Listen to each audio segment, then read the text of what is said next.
that's on.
Good morning, everybody. The time is 10 o'clock. I would like to start by welcoming those members of the public and press who have joined us today, either in person or watching online for this meeting of the Highways and Transport Committee at New Shire Hall in Alconbury.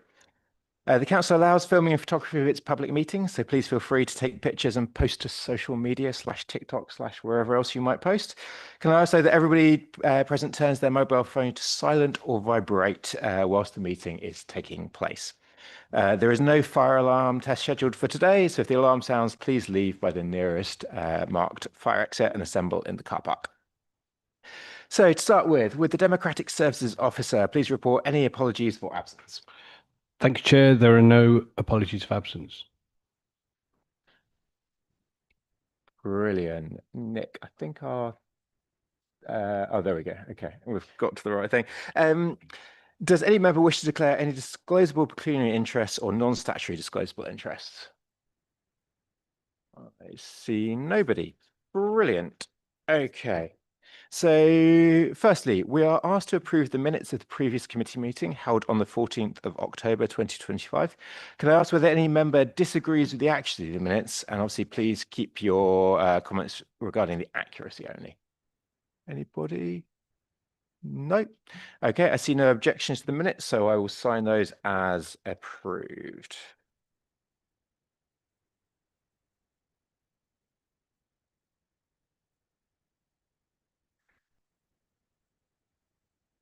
Brilliant. Do officers or members have any comments on the action log? No. Okay, brilliant. We're doing very well here.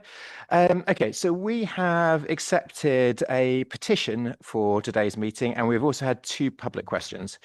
The petition will be heard at the beginning of item 4, which is relating to the busway. Now, the public questions relate to agenda item 8, but I understand that officers have an update on agenda item 8. So I propose that we move that paper, the Vision Zero paper, to the first item on the agenda. I'm hoping everyone is okay with that. In that case then, so item 8, which is the first one we're going to come to, is the Vision Zero paper, and I believe Jamie has an update for us on that one.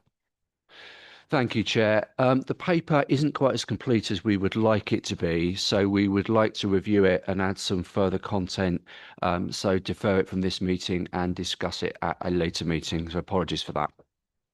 Thank you, Jamie. Okay, so in order for that to happen, I believe I have to propose that we withdraw it and defer it to the next meeting. So I'm going to propose that. Robin, are you okay to second? Brilliant. Does anybody else have any objections or anything they want to say on that one before we start? Yes. Just curious, Chair, as to was this decision made before or after the questions came in? Is there any relation to them? I can say I believe it was taken after the questions, but it was not in any relation to the questions. Okay. And happy to take the questions when the paper comes back. Okay, so we're still going to have the questions. Yeah. Okay, The questions fine. can be submitted. Oh, sorry, not today, but they will come. They can come with the paper when it comes. There's no problem with the questions. Brilliant. Okay, so can I take that by affirmation that we're okay with shifting that to January? Brilliant. Okay, fine. Right. So we look forward to receiving that report at the next meeting. I do wish to thank Linda and Rosie for submitting the questions, and yes, very happy to take those questions when that report comes forwards. Brilliant. So now we move on to the next item on the agenda, which is the safety works on the guided busway. And that's going to be presented by the Service Director of Transport and Connectivity, Jamie Cook. So Jamie, over to you again. Thank you, Chair. So this report sets out our progress that's been made with the governance, operational and infrastructure improvements on the busway to achieve compliance with the Council's duties under the Health and Safety at Work Act 1974. Section 3 of the report sets out the current governance and oversight arrangements for the busway. Section 4 sets out the operational safety measures that have been introduced to manage risk on the busway in advance of the main separation fencing and flood mitigation works being delivered. These works include lighting, signage, perimeter fencing, enhanced maintenance and new reporting processes. At the June meeting of this committee, the separation fencing and flood mitigation infrastructure works were agreed.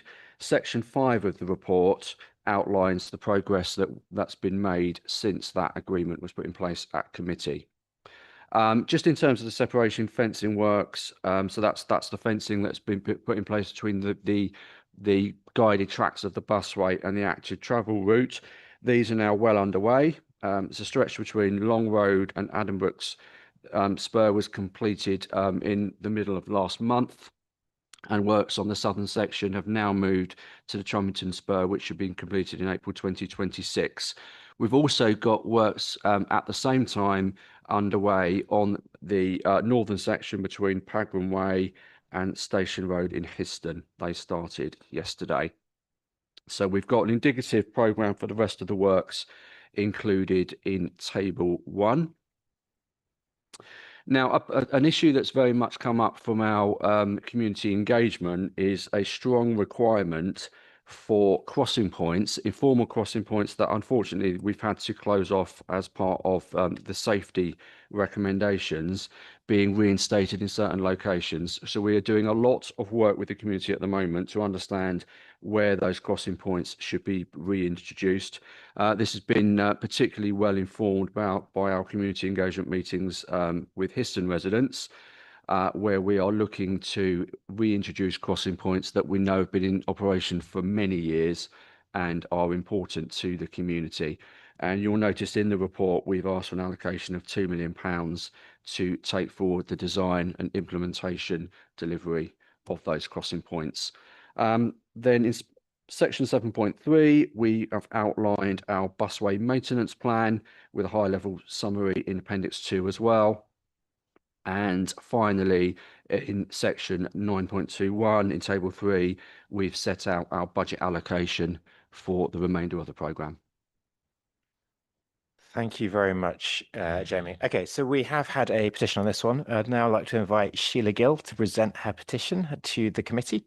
I believe it's on behalf of the petitioner, Helena Perry, and it's been signed 2,244 times by people on its digital version and 199 times on its paper version.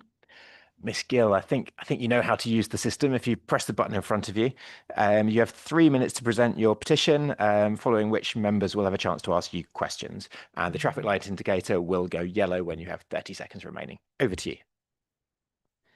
Good morning. So as you've just been told, I'm here. Miss Gill, can you pull the microphone a bit closer to your, so we can hear you? Thank you. Okay. As you've just been told, I'm here to present to you today a petition from the people of Histon and Impington, calling on the council not to block existing footpaths crossing the busway. This was originally submitted to the county council in July. By its close, it had been signed by almost 2,500 residents, representing nearly 30% of the village's adult population.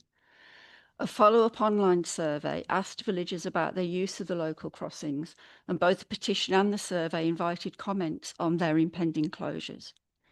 Consensus was that this would completely change the nature of the village, cutting it in half and damaging community spirit. The data show that more than a fifth of respondents have used the unofficial crossings for over 20 years, and over 90% use them for health, exercise and leisure purposes. They also reveal that the official crossing at St Audrey's is in fact the least used of the 3 crossings at Histon.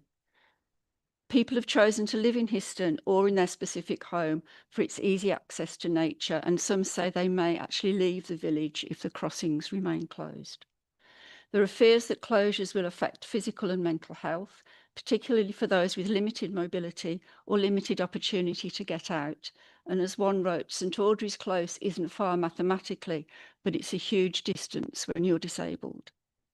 Closing the crossing at Impington means access to the nearby green spaces and woods now entails traversing the B1049, a busy main road with a 40-mile-an-hour limit, and no pedestrian crossing for half a mile. The two unofficial Histon crossings link Manor Park and the Orchard to Histon Woods, which were planted by HI residents in the 90s. The 2025 Nature Recovery Strategy describes Manor Park, the community orchard, and Histon Woods as a cluster of contiguous pieces of land lying either side of the busway, which depend on each other for their high biodiversity and recreational values, so should be considered as a single unit. It was therefore with great relief and gratitude that we read the document forming the basis of your item 4 discussions today. We welcome the proposals to reinstate crossings, replace the palisade fencing, and ensure sufficient wildlife access. I have to say the possibility of the arrival of a new bus stop has even actually caused a ripple of excitement throughout the village. On the first page of your report today, ambition 4 is that people enjoy healthy, safe, and independent lives through timely support most suited to their needs. And Histon and Impington people share this ambition.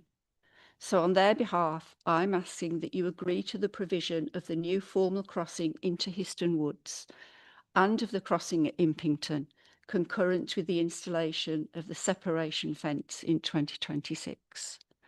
Thank you very much. Thank you very much, Ms Gill. Members, does anybody have any questions that they would like to ask the petitioner? No? Okay. Thanks, Juliet. Please turn off your microphone if you can, and then you are free to continue watching the meeting. Thank you very much for coming along. You are free to leave. Thank you very much. Brilliant. Members, do I have any questions for the officers on this paper? Yes, Councillor Fane. Thank you. Chair, I'm sorry I may just have missed Mrs Gill, because I do welcome her petition and the officer's response to it, or the fact that this is in line with plans for informal crossings. 3 questions really on the paper. The reduction in speed limits to 30 miles an hour, 20 miles an hour, clearly that has impacts for feasibility. And I wonder what assessment has been made of that on the feasibility of the CGB as a whole. Secondly, the gap, there will be some people caught on the wrong side of the fences, particularly in the early stages and particularly at what were previously informal crossing points.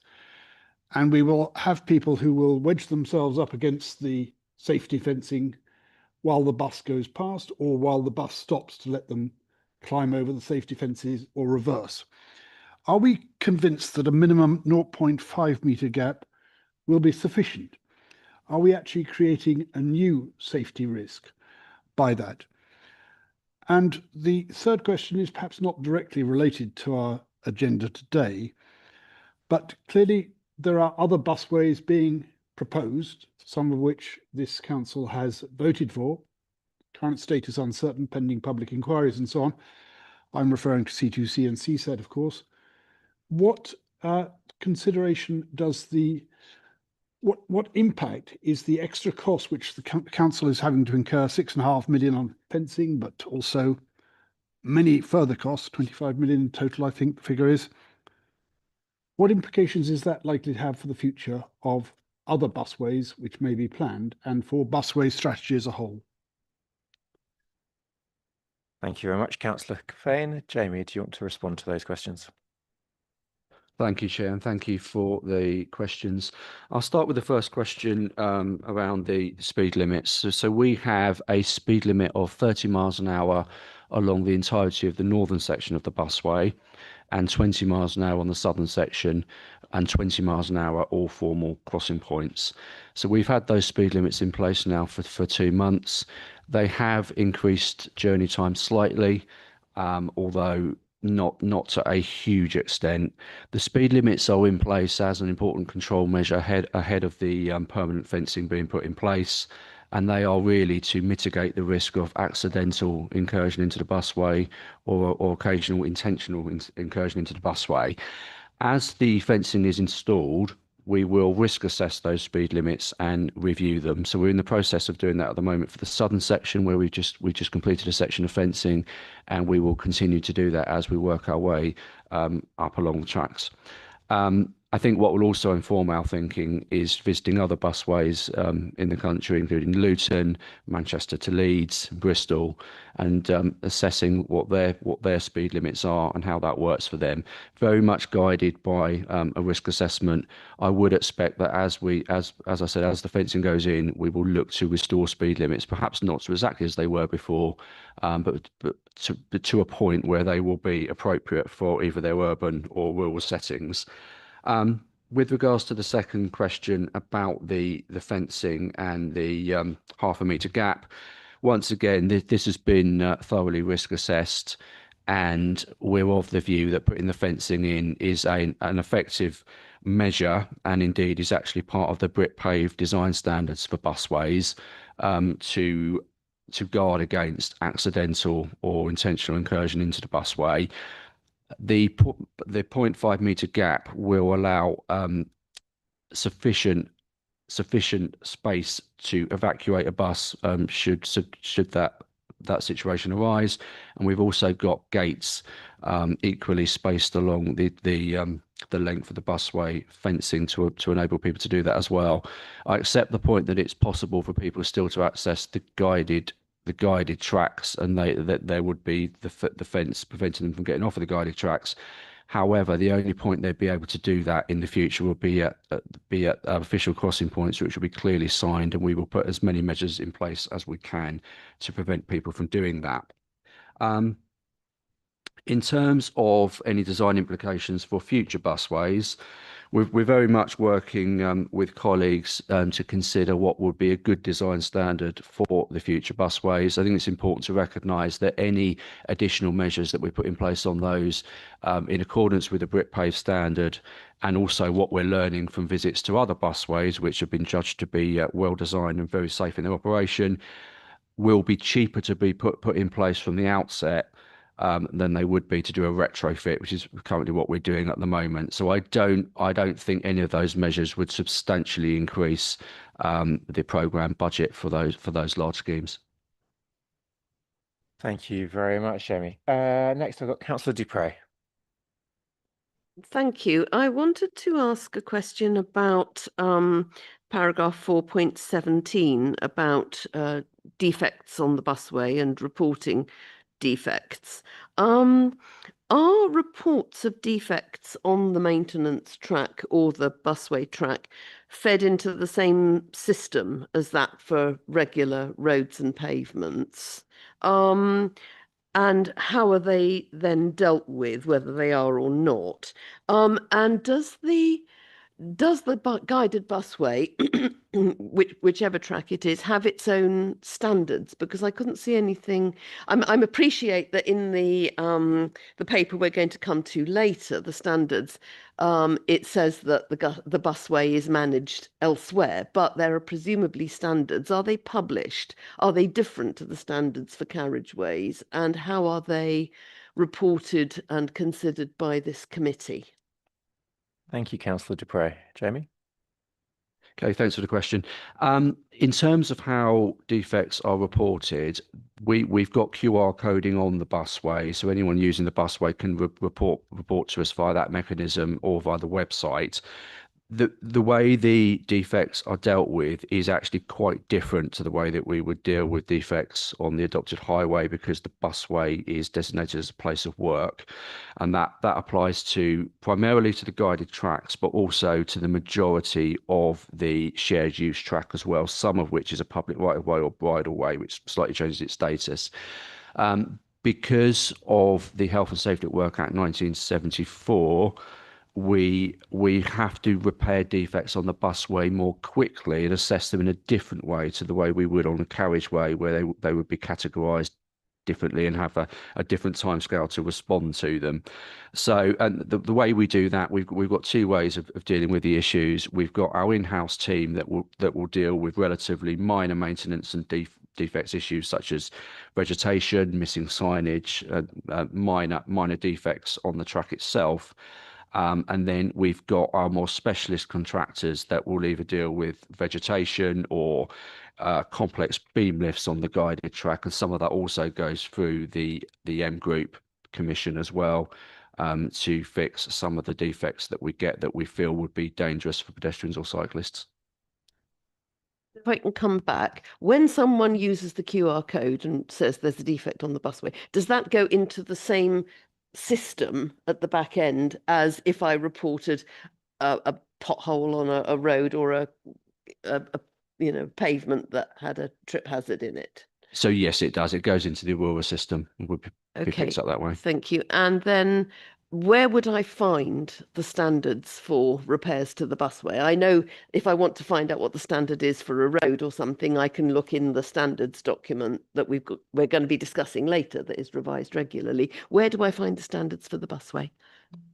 So because we're governed by the Health and Safety at Work Act, we would respond much more rapidly to those issues. So they wouldn't appreciate that, but where are the standards written? Are the standards written down, and if so, where are they written down? So we don't have the same kind of written standards as we do for the highway, because of the nature of the legislation. So it's a far quicker fix, and it will be determined by our dedicated guided busway health and safety team, and who would assess it. So how do we know whether we are doing that job adequately if we don't have standards against which we can measure performance? Thank you, Councillor Dupre. Frank, did you want to come in for a second and then we can wrap up? Yeah, so what we are doing is obviously making sure that we've got robust management and risk assessment arrangements in place for management of the busway.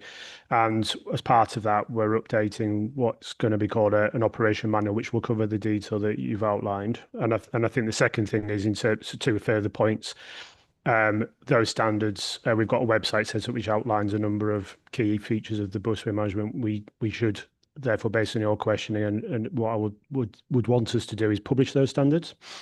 And then the final element is that we've been reporting on performance to the Committee on Highway Defects and Highway Performance. We need to include the busway as a separate feature as part of that performance report going forward. So I think some further things we need to do to increase the assurance and governance of the busway, which you're outlining. So I think that's the way you're going with that question, Councillor. Yeah, thank you. So we'll note those as actions and we'll take those forward. Thank you, Chair. Thank you, Councillor Dupre. Yes, I do support those. I think it's important to note that busway has a very different set of maintenance criteria with the way the ladder beams function. You don't get potholes in the same way, but we do need to make sure that we have those criteria publicly accessible. Brilliant. Next up, I have Councillor Bulat. Thank you, Chair. And first of all, before I speak about, I have a couple of questions on the impact on bus services. I totally appreciate the need for this work, and I think the monthly newsletter is very helpful for us councillors to be able to explain to our residents when they raise those issues why this work is very much needed, especially on safety and also on flood mitigation.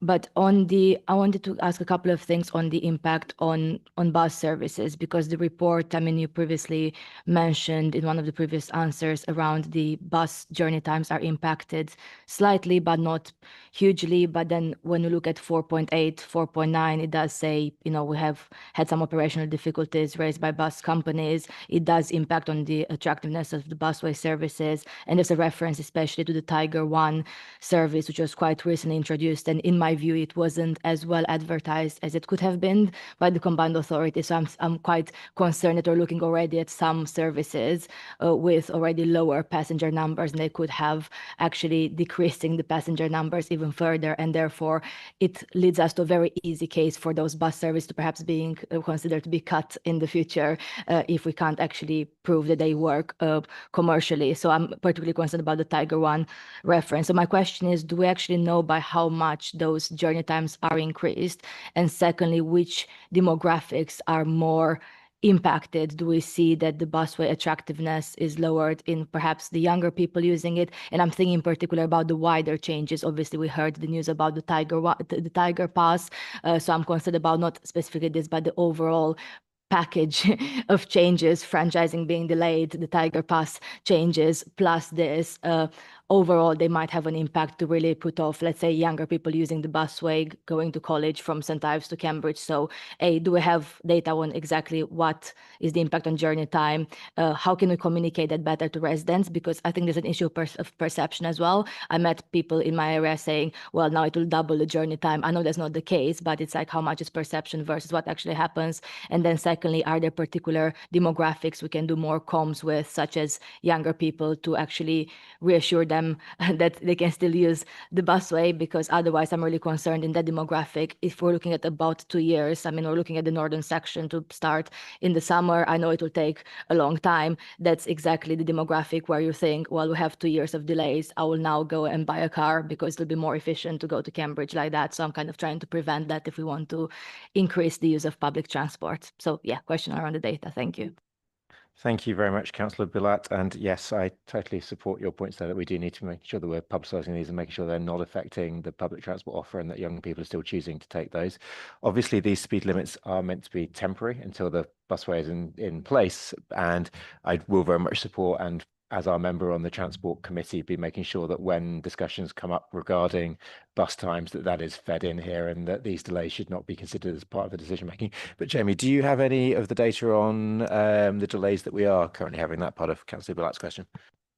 Sure. So it very much depends on the origin of the journey and where someone's going. On the northern section, being down at 30 miles an hour, doesn't make a massive amount of difference because you've got dwelling time at bus stops sort of factored into that calculation. So were you to travel from St. Ives along the northern sections north of Cambridge, you would only be looking at an increase of around 20 minutes. However, if you're going to go for St. Ives to Addenbrooke's Hospital, for example, that could be quite a bit more, unfortunately, possibly up to 45 minutes. We meet with the bus operators on a weekly basis. We've also got a second meeting we've just introduced, which will be on a fortnightly basis, because this is an issue that's really important to us.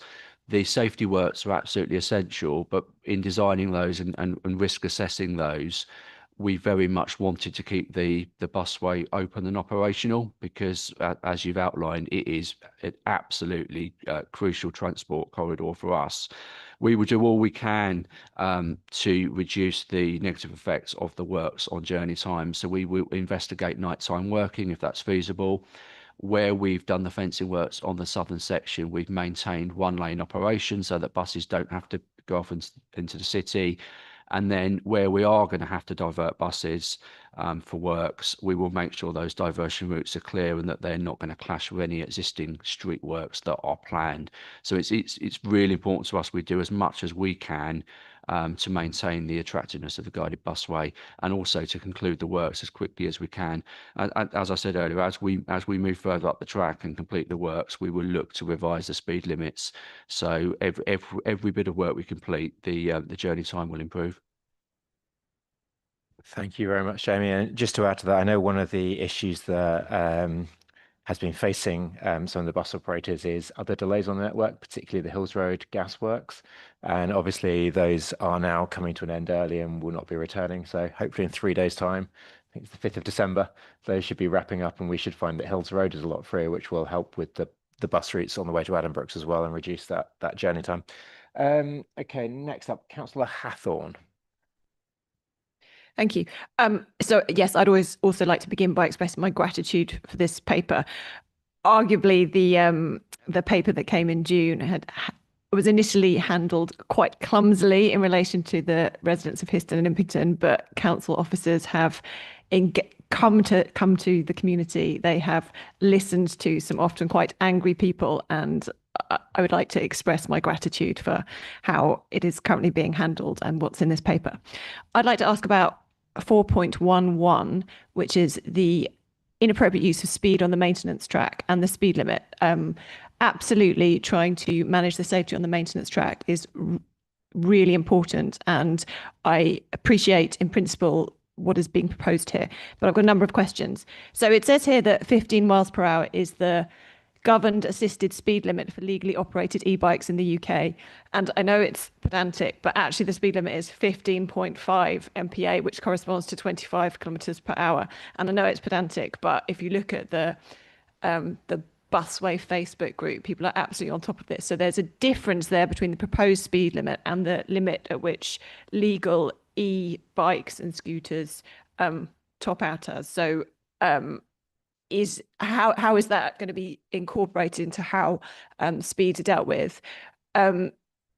My Google research has indicated that on a bridleway you need a TRO to implement a speed limit. Is that the case, and is there going to be a TRO for the bridleway element of the maintenance track between Milton Road and St Ives?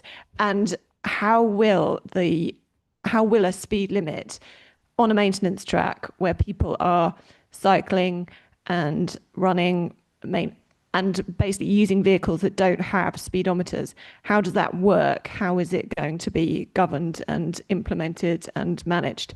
Thank you. Thank you very much, Councillor Hathorn. Jamie, do you have some response to those questions?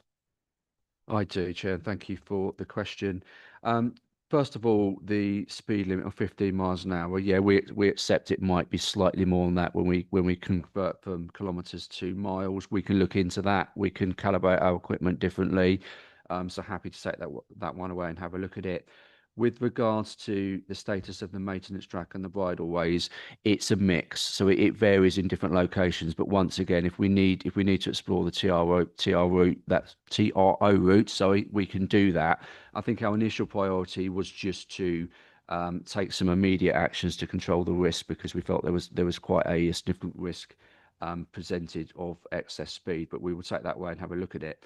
In terms of the monitoring, I think it's a really good point that's been raised. How would a cyclist know they were exceeding the limit? Because probably quite few cyclists actually have their own speedometers. We've just installed some vehicle-activated flashing signage on the southern section, which will tell a cyclist or electric vehicle user how fast they're going, so they'll be able to see if they're complying or not. We will look to install more of those along the length of the busway and move them around a little bit as well. We've also got our own speed guns, so we can advise people if they're going over the limit. But I think for us, just with the maintenance track being shared use with equestrian users, children, adults, and people on various vehicles, just really important for us to put some immediate control measures in and do all we can to mitigate that risk. Thank you very much, Jamie. Next up, I've got Councillor Galbraith.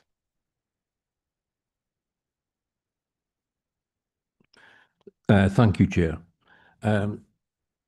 This is from a councillor outside the busway area. I have little involvement with the busway, being representing a division that's so far north in the council. However, looking from afar, it strikes me there's a lot of reactive management, not planned management, going on the busway. Possibly justified. It's obsessive based on previous events and the HSE. Has this then caused a petition of, if I heard correctly, 1/3 of local population complaining about crossing points? And is it the case of the council of creating what I would describe as almost as a Berlin Wall across the rural area if the petition is not taken fully on board? Thank you. Thank you, Councillor Galbraith. I believe pretty much all the points of the petition are being addressed. But Jamie, do you want to provide a response to that? Councillor Galbraith's question there about how much the petition is being taken on board. Yeah, absolutely. Thank you. So we've had 3 public meetings with regards to crossing points, and very much mindful of what has been raised in the petition. We have got something like 24 Desire Line unofficial crossing points, and some of those are not in particularly safe locations, and so we've had to close those off. But we recognise that, you know, a lot of these are historic in their use. People have got used to using them for many generations, and some of them do provide very important utility to areas like, as we've heard this morning, to places like the community orchard and places that are very important for people's physical health in terms of the exercise they take, and also their mental health and well-being as well. So that's why we've come here today asking for the funding to be authorised to reinstate those crossing points. They will be reinstated in a very controlled and safe way. So they will be lit, they will be level and fully compliant, DDA compliant, and, you know, very much fit for purpose. And we'll be learning from the other busways that are up to a really good standard when we put those in. Just in terms of the way we're responding to issues on the busway, I think some things we become aware of and have to respond quite quickly to and control those things. Unofficial crossing points would be a good example. Speed on the maintenance track would be another. Other plans we've got that are far more long-term in their nature, such as the fencing and, for example, looking to improve some of the equestrian crossing points as well. So we're very much working this on a kind of short, medium and long-term basis to control the risks as they emerge. Thank you. Chair, can I just come back a little bit? Just one. Very briefly, Councillor Very. Is it the case, or could there be the case, where if you don't have crossing points, some older people and younger people are having to walk very large distances to where the crossing points are? I mean, you know, are they evenly spread? Probably what I'm trying to say along the busway. Councillor Gareth, I want to reassure you, I was going to do this at the end, but to say that the local councillors, and particularly Councillor Hathorn here, has been doing a phenomenal amount of work with the local communities to find the best places for those crossing points, to make sure that she's representing our communities and to make sure that we get the best possible solutions that we can. So please do be aware. I think the local councillors are very much on this, very much challenging and making sure we get the best possible outcomes that we can to make sure that those extra distances are reduced down and that we get the best possible solutions for all the residents that we can.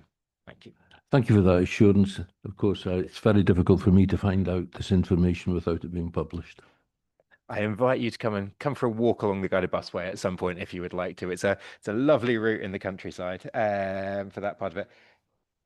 Next up, I've got Councillor Gardner. Thank you, Chair, and thank you, Jamie, for the report. So one question, if you look at page 41, where you show the gates, I'm assuming these are emergency gates across the busway. I'm just slightly concerned if they were to be left open, they would actually go across the busway. So, you know, if they get vandalized or whatever, we could find we've got a gate either across the busway or across the maintenance track. So how are we going to ensure that that doesn't occur? With regard, you know, you mentioned earlier with regard to the bus drivers would be directing people through these emergency gates. So I assume then that all bus drivers will have keys to the emergency gates padlocks. Thank you, Councillor Gardner. Jamie, do you want to address those points? So thank you for the question. So in terms of possibility of vandalism on the gates, they are very strong steel gates. They're locked all of the time to prevent any incursion onto the guided tracks. All of the drivers have the keys and combinations for the gates, and there's also a maintenance schedule to make sure that they open easily as well. So we've considered that, and the gates are equally spaced. So even if a bus should lose power, it will have enough momentum to make it to the next gate. So there wouldn't be a risk of the gate being open, either in creating an issue on the guided tracks or the maintenance track. Thank you very much. Next, I've got Councillor Morgan. Thank you, Alex. I wanted to return to the maintenance reporting that we were talking, that Councillor Lorna was talking to about earlier on, and just sort of to highlight that the report it tool does not work, at least on the southern section of the busway, and there's no way of putting a pin on that. It just says it's private property.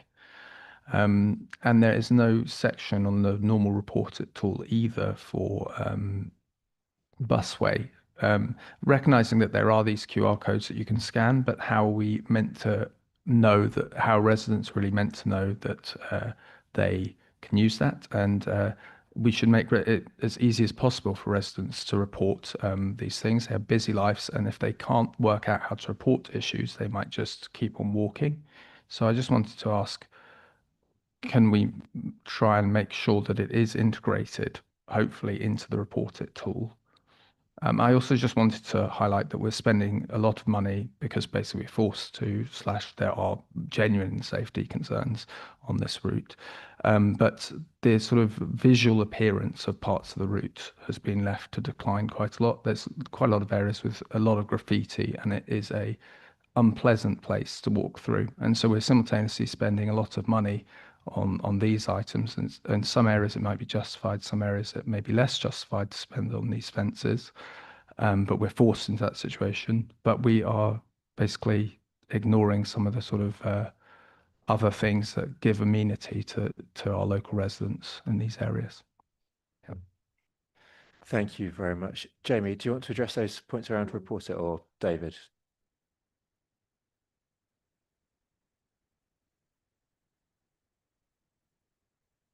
Thank you for raising the issues about the Report It tool. I'm sorry to hear about that. We will look into those and test that to make sure that that works, and if it doesn't, find out why it's not and get that rectified. Probably also worth pointing out that we do a monthly inspection of each section of the maintenance track and guided track as well, so we should be able to pick up any faults that way. However, it's always good when users of the asset have noticed something that they could let us know, because that's clearly really valuable. With regards to the other items around graffiti and things that are perhaps aesthetically not that great along some sections of the busway, we're very happy to address those and add those to our maintenance programme. Brilliant. Thank you very much. Councillor Sanderson. Thank you, Chair. I have a question about paragraphs 5.10 and 5.11. So it mentions for areas identified where officers consider there's a need to either introduce a formal crossing point or introduce measures. I just wondered if there's a timetable for both of those. They've listed the sites here under 5.10 and some other potential sites in the next paragraph. It says it'll be tested further through a process of engagement. I just wondered if we could have more detail on that, if we have an idea about what format the formal crossings will take. Thank you. Thank you very much, Jamie. Are you able to provide those details now, or do you want to come back? Thanks for the question. So we don't have a definite date for delivery yet. I think very much our first priority is to fully engage with communities to make sure we're putting these in exactly the right place. And we also recognise there may be some differing views on that, but we've got our online facility to do that, and also the face-to-face meetings have been extremely valuable in understanding what is important to residents. Whilst I can't give a definite date for the delivery, what I would say is that we're very committed to doing this as quickly as possible, because we recognise it's really important for residents to be able to use a crossing point that they've used a lot before. And also from our own perspective, we feel it would increase safety on the busway to have new formal crossings rather than risk people perhaps crossing where we'd rather they didn't. So really important for us, and something that we will look to get once we've done the engagement and we know where we're going to put them, that we will look to get designed up as quickly as possible and prioritise the delivery of the crossing points. Thank you, Jamie. I've got Councillor Goldsacks and then Councillor Manning. I think we're kind of straying into debate now as well as questions, but Councillor Goldsacks. I think mine's a question, but thank you for the report and well presented. My question was, you mentioned in the answer to previous questions that you will consider nighttime operations. I'm just interested as to how much of nighttime operations you've allowed in the budgets. So if you're thinking about it now and the budgets have already been requested, are we putting the gate, or are we shutting the door after the horse has bolted, basically? Okay, thanks for the question. I think that's a really good point. Nighttime working generally is more expensive. It's something that the nature of these works mean that the way we deliver them is something we will review literally on a weekly basis, depending on what the operators are telling us, and looking at bus numbers, and also working with the biomedical campus and hospital as well. So we do the best we can to help operators maintain the best possible service. Now, the cost of nighttime working will be a factor we need to consider, and possible alternative funding sources if necessary, but we will look into it as a means to expedite the works as quickly as possible. Sure. Thank you. So, of the two budgets that were passed at SRP, which was 6.58 for fencing works and 7 million for flood mitigation, at this moment in time, there's no allowance in there. Am I right in assuming that there's zero allowance in there for nighttime working? And secondly, have you got a feeling, or a figure would be great, but have you got a feeling as to what the uplift for nighttime working, say, per evening as opposed to day working is? I'm just wondering whether we know that money's tight. We know this money's very tight in this council, and you know it could be that if 25% of the work was to be done outside of hours, and it's 100% uplift, that's a significant uplift on the budget that we put in. So you see where I'm coming from. Thank you. I think really good point, and one that we'd be very mindful of. So we don't have nighttime working factored into the budget currently. I don't have any figures back yet of how much that will cost, because we're only just looking to ask the question at the moment. But we'll assess that cost, and if it can be funded in any other way. Jamie, I don't want to put you on the spot, but I think that information needs to come back before us, because I think particularly SRP, if we're looking at budget increasing based on feedback we've received from petitions and from local members and things like that, then I don't want to say it's an oversight. I know it's been very busy, and this is, the HSC are involved, etc. But I think we need to be absolutely clear here that we have got enough money to do that which is required to make this safe, sound, and usable for everybody. Councillor Garzak, yeah, I think you're right that we need regular updates on this one. I think it's also worth saying that there are contingencies built into this. So we will need to, this is a large scale project that needs its budget to be reviewed quite a lot of times during the course of the project. And I do think it would be sensible for us to keep going back. Frank, do you want to add to that? Yeah, in terms of further information, we've got the quarterly financial monitoring report, so we can provide further detail on that. I think what Jeremy's outlined is that it's a consideration in terms of something we could do. It's not something we definitely will do, but also the conversations that we're having with some of those who are saying to us, perhaps we should consider it. There are conversations about whether they fund the differential cost as well. Not saying that's a commitment, but that's the type of conversation we'll be having. But in terms of the information, we can include it in our financial monitoring reports. And I think there is generally a commitment to provide a busway report on a 6-monthly basis to this committee, which we set when we came to the June committee. So we'll continue on that frequency as well. Thank you. Thank you very much, Frank. Councillor Manning. Thanks, Chair. I know this is probably not a question, more of a point. Just to not leave it hanging, I've just been able to report a fault on the guided busway using Report It quite easily, and it's come back accurately. So probably want to follow up about Councillor Morgan afterwards. Thank you, Councillor Manning. I hope you're not putting fake reports into our system, given that we have enough reports. Do I have anybody else wanting? Councillor Green. Thank you, Chair. I'd just like to congratulate the officers on engagement with the community. I think that came through in the some comments from the petitioner. I have to say I do have sympathy with the petitioners. What seemed to be a fairly benign and insubstantial piece of infrastructure is now looking a lot more serious, with effects on their access to parts of their community. But I do have a question. Following on from Councillor Haythorne's question, it seems to me that the next area of major sort of liability for the council may well be the access track, which is used for active travel. It's almost a victim of its own success, I guess. And I just wondered how much the officers are engaged with the health and safety executive on the maintenance track rather than the actual busway. And I note that last time I rode down it, there's There's no actual lane markings. There's cyclists using it in both directions and pedestrians as well. And I wonder whether there's any that was mentioned by health and safety at all. Thank you, Councillor Green. Yeah, we have discussed the maintenance tracks many times, but Jamie, do you want to give an overview?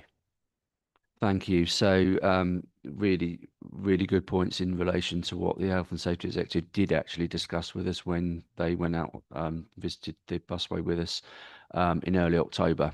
They were very interested in markings on the maintenance track, signage at crossing points, where multi-use crossing points where cars, cyclists, pedestrians and equestrian users go across. As a result of that, we've actually put some linings down on 4 of our multi-use crossing points, installed some additional signage as well, and we're also taking some further actions on the southern section with increased markings to for adjoining cycle tracks that adjoin the maintenance track to make it clear who has priority on joining. So I think the maintenance track, I would say, was probably easily half of the discussion that we had on site. Really important.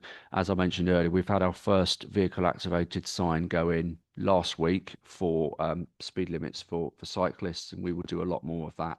So I think there's a lot more for us to do on the maintenance track, recognising its shared use nature and the fact that, as you mentioned, it is incredibly successful as an active travel route.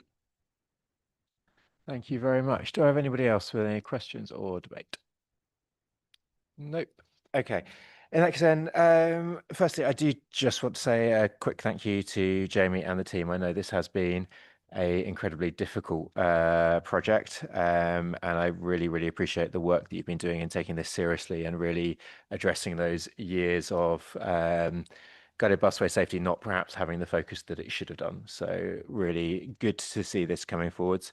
I do also want to take the time again to thank Ros and the other local councils for work they've been doing engaging with the community on this. I don't think these proposals would have been anywhere near as good without the work that you and the community have been doing. So thank you very much for that. And thank you for the community in engaging with us as well. I think it has been really constructive and we are coming up with better solutions as a result of the community engagement. So it is really good to see that.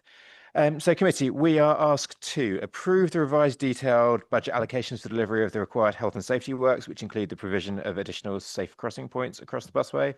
B, approve the allocation of the planned busway capital maintenance investment programme budget for 26-27. And C, delegate authority to the Executive Director of Place and Sustainability in consultation with the Chair and Vice Chair of the Housing and Transport Committee to amend the details of the allocation of the budget for the management of the busway. Can I take it by affirmation or do people need a vote on this one? It looks like everybody is comfortable. Everyone comfortable with this one? Brilliant. I'll take that by affirmation. Carried then. Thank you very much. So item 5 is a report on the procurement of electric vehicle charging infrastructure, and it will be presented by the Transport Strategy Manager, Chris Poultney. Chris, good to see you in the room. Please come up and present the report. Thank you, Chair. Morning, committee. Can you hear me all right? Very good. I'll just give you a quick summary of the paper.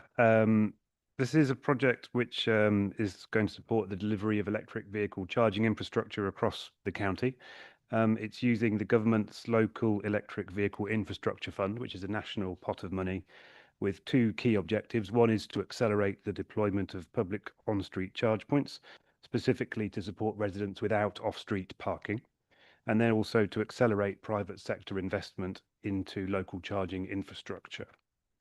A paper has previously been to this committee in 2024 in July, which set out a lot of the details of there, and there's a summary of that in the report. Work since then has been focused on working up the tender documents to prepare for procurement, and also taking quite a lot of assurance from internal departments like finance and also external work with consultants to provide assurance for the programme board and funders. We are going to receive or seeking to receive £5.4 million to be spread across Cambridgeshire and Peterborough, and that will deliver around 930 charge points to be spread across all districts of the county. We've got broad areas of search which we've looked at to see where these things can go, and we're trying to ensure that 80% of residential properties Without off-street parking, we'll have a public charge point within a 5-minute walk, significantly enhancing the offer for electric vehicle charging in the area. The exact locations will be agreed with the successful provider once that's concluded. In addition, we're asking the market to provide their own locations, so we're seeking leverage on top of the grant funding and subsidy to deliver much more, as many charges as we can get, really. The contract covers fees, which will cover the county council's costs for the duration of the contract, and also some protection for residents from price increases. The project works well with our strategic objectives in contributing towards net zero emissions, and also is sustainable travel, and also seeking to manage things in an equitable way across the whole county. That's the report, Chair. I think I'm happy to take questions or thoughts. Thank you very much, Chris. I think first with a question, I've got Councillor Manning.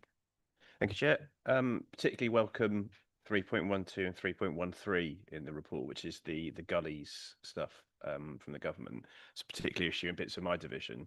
I was wondering if you could just outline how that trial is going to be decided upon, where it's going to be, because I'd like to volunteer my division for part of it, because we have exactly the test cases for that, and we have got some existing EV infrastructure which was put in under the previous round of work the county did about 4 or 5 years ago. So that's the first question. The other Councillor one, Manning, sorry, can you bring the microphone a bit closer to your mouth? Sorry, is that better? Yeah. Yeah, sorry, I'm talking that way. Yeah, microphone that way. Classic. Hopefully you got all that. The other question was around the procurement stuff. So 4.3, you're outlining that we're going with this land lease model, so I understand from the paper. My concern about that is, from what I've seen, again from my division, is the prices for the charging points tend to be prohibitively high in terms of what the residents can produce themselves. So I'm hoping that when we do this procurement exercise, I notice in the 3.5, which is where you've got the tender points, you've got that bottom one about the wider social value, which will be delivered for the contracts. Would we be able to use that to have some specification around the maximum charges that would be for the maximum charges for the charging, if that makes sense? Thank you, Councillor Manning. Chris, do you want to address those points? Yes, thank you, Chair. On the gullies point, there was a paper which has been to this committee previously, which set out the terms of a pilot. The notes in 3.12, 3.13 really report an update on that, which I think is principally good news, so that there's central government funding which will support the council and officers in rolling out a programme of that. So the principles of the previous paper still apply. So it's a pilot of a limited number and then a bigger number, which we'll be looking to take forward reasonably quickly, but again with an equitable spread across districts. So happy to take that discussion offline if you wish, outside of the committee, as to how people want to engage in that when the time is right. On the procurement point, just a quick clarification on 4.3. The model that we're proposing is really a concession contract. The lend lease is referred to in there, but we're seeking a concession which pushes most of the risk to the contractor, but also retains some control for the council. And on the point around cost for residents on 3.11, 3.11, there is some protection there with the margin cap mechanism, which provides a sort of cap on the fees that can be charged to residents. However, you're absolutely right, and the key competition for this project and the concessionaire is actually domestic charging. So obviously there's changes in the budget recently on EVs as well and charging there, but still, nonetheless, with the competition from domestic charging as a separate point here, which is around the spread of EVs and charging capacity across the whole county, which is, it's a funny area, electric vehicles. You kind of need to do a bit of everything to meet demand, which is going to come when the switch happens in 2030 to EVs being sold. So they're very complementary projects, I think. I hope that answers the question. Thank you. Thank you very much. I'm going to abuse my chair's position right now before Councillor Gardner to say I do agree with a lot of those points. The delay to pavement parking has been the pavement crossing has been incredibly frustrating. I hope we can accelerate that one. Just to follow up on Councillor Manning's point though, that cost cap of 30p, how does that benchmark to other areas? And do we believe that that is sufficiently low in order to deliver value for money for our residents, because you are right, the cost differential is one of the biggest barriers to this for people using those off-street charging. Thank you, Chair. I think we've done quite a bit of benchmarking and work with others on this, and I think it stacks up quite well in the round against what others are doing. But also, I would note it's a cap, so the provider is able to go underneath the cap and will be responding to competition from other charging networks, some of the private stuff, some of the fast using charging as well, and also against domestic supplies. So it's a question we'll know more about after the tendering, I feel. But we've built in as many controls as we think we can. Thank you, Chris. Councillor Gardner. Thank you very much, Chair. Thank you, Chris, for the Councillor report. Gardner, can I get you to come close to your microphone and start? We're all being very quiet today. Thank you, Chair. Thank you, Chris, for the report. In the report, you talk about inequality for rural areas, which always makes me stand up and listen. How, with this report, are you going to combat rural inequality with regard to electric charging points? Where have we got a plan with regard to putting charging points into our rural villages? Because there are a lot of villages across Cambridgeshire, where we've got people in exactly the same position where they can't charge outside their own home. So how are we going to combat that going forward? And then the other question was with regard to what is the split between Cambridgeshire and Peterborough? Chris, you able to address those questions?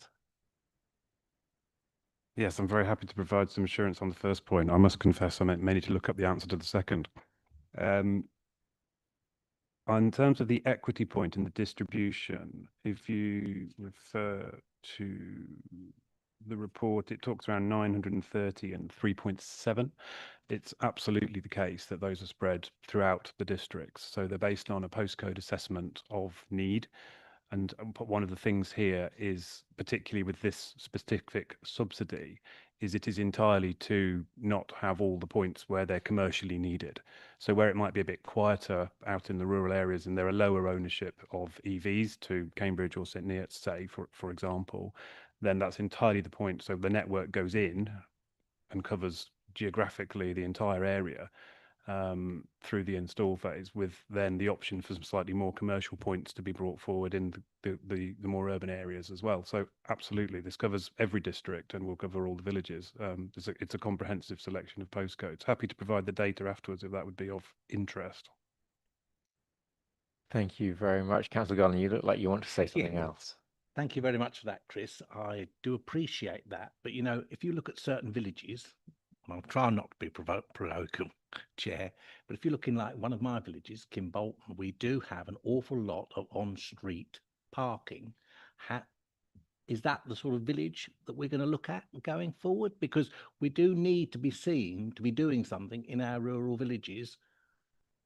Otherwise, we're not going to get anything. Please do take a look in the paper. It actually does really, really address those smaller rural locations. My worry with this actually is that we're not going to be putting enough in the urban locations where there's high demand. It is really addressing those rural locations.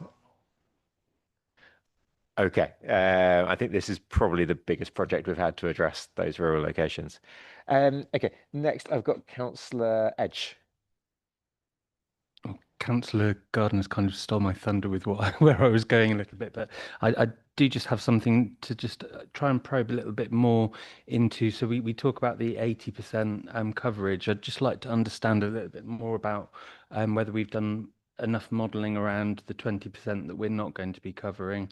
I mean, obviously I'm coming at it from a rural perspective as well. I do think there was good coverage in there, but I equally have some concerns about quite a few of the rural areas. Well, I think we have done the work on this, and we've used a map-based tool and a demographic-based assessment so that we do get maximum value for the money in terms of penetration into rural areas. There are some areas where, again, specifically to the focus of the funding, it needs to be off-street residential parking. So there are some areas where if you're more rural areas and you've got your own driveway and stuff, then it won't qualify.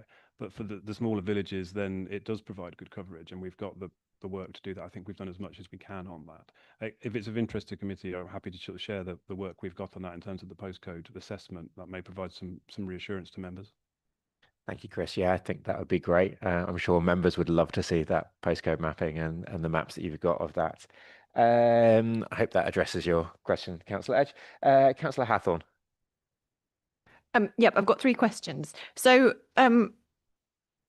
particularly in the like more city and whatever denser population areas, if a commercial operator wants to use the public highway, are there barriers to that? I guess if we're looking at the whole strategy overall, and if we're assuming that commercial operators in higher dense population density areas are going to fill the gaps, is it straightforward for them, or are there loads of hurdles that they have to jump through?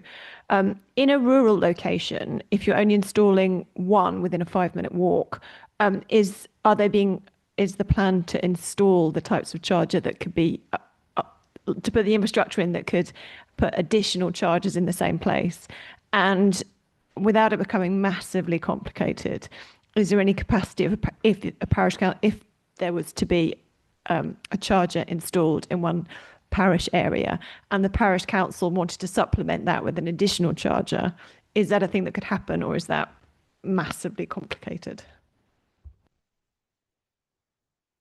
If I could take those in reverse order, perhaps. I think, yes, it would be massively complicated. Just to be clear, sorry to be direct, but yes, it would, given the terms of the funding, the fact that it's from central government and it's fairly focused in terms of what we're already doing quite a lot to stretch this and get really good value for residents in Cambridgeshire. We've had a lot of discussions with parishes, and I think it's possibly a separate work stream to follow on from this, because as soon as you start looking at where some of these things might go, car parks and other things, we're into land ownership, which can be complicated. So it's, in some ways, it's best to let this run, would be my advice, I think, if you don't mind. On the upgrade points, yes, absolutely. We're specifying within our tender documents some flexibility, so you can have multiple charging sockets on an individual charger, for example. And the bulk of the work really is the underground stuff, I think. So it's the cables, the ducts, the bits and pieces, rather than the install above ground. So we are trying to future-proof that as much as possible through the spec. And on the point around delivery, yes, when these things come to install, everything will go through the normal processes that you would expect for works on the highway. So protection for the asset, consultation, engagement. Council has right to vet and review final locations proposed by the contractor. So there's quite a bit of protection built in there. We are, however, have been quite mindful of just some of the capacity issues in accessing road space in Cambridge specifically, where there is a lot of work and a lot of pressure from other high-profile projects, quite reasonably. So we flagged that clearly in the tender documents, and we've also, within the fixed fee, which is referred to in the report,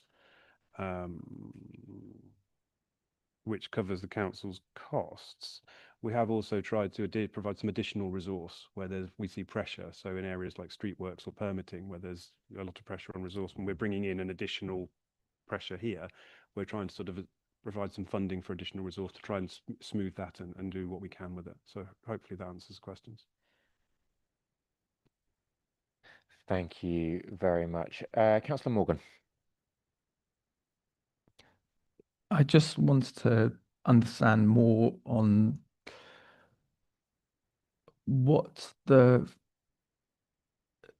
are we expecting the £5.4 million to, firstly, are we expecting like a negative bids at all by people, or are we basically expecting lots of the chargers that we build to sort of continue to have like basically their maintenance being higher than the profit they make for the people who put it in? Like, I guess what I'm getting at is, are we thinking that the people operating these chargers are likely to be have quite a high likelihood of losing money over time, and is that why we're not thinking about taking equity? Otherwise, are we spending? What I'm really asking is, are we going to be spending this money just buying somebody else infrastructure that they then can make money on themselves? How have we how have we arrived? You've discussed a bit about how we've arrived at the 30 pence cap, and I'll take it that the research has been done.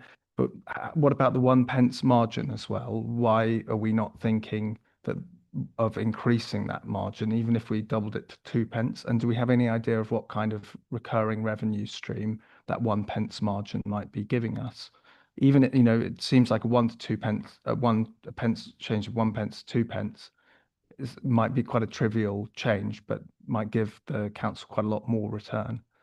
And I also, so they're my two questions on why taking equity on these things is not a sensible idea, and why it's 1 pence margin. And then I had a second sort of technical question, which is there any consideration for vehicle to grid capabilities for any of these charges?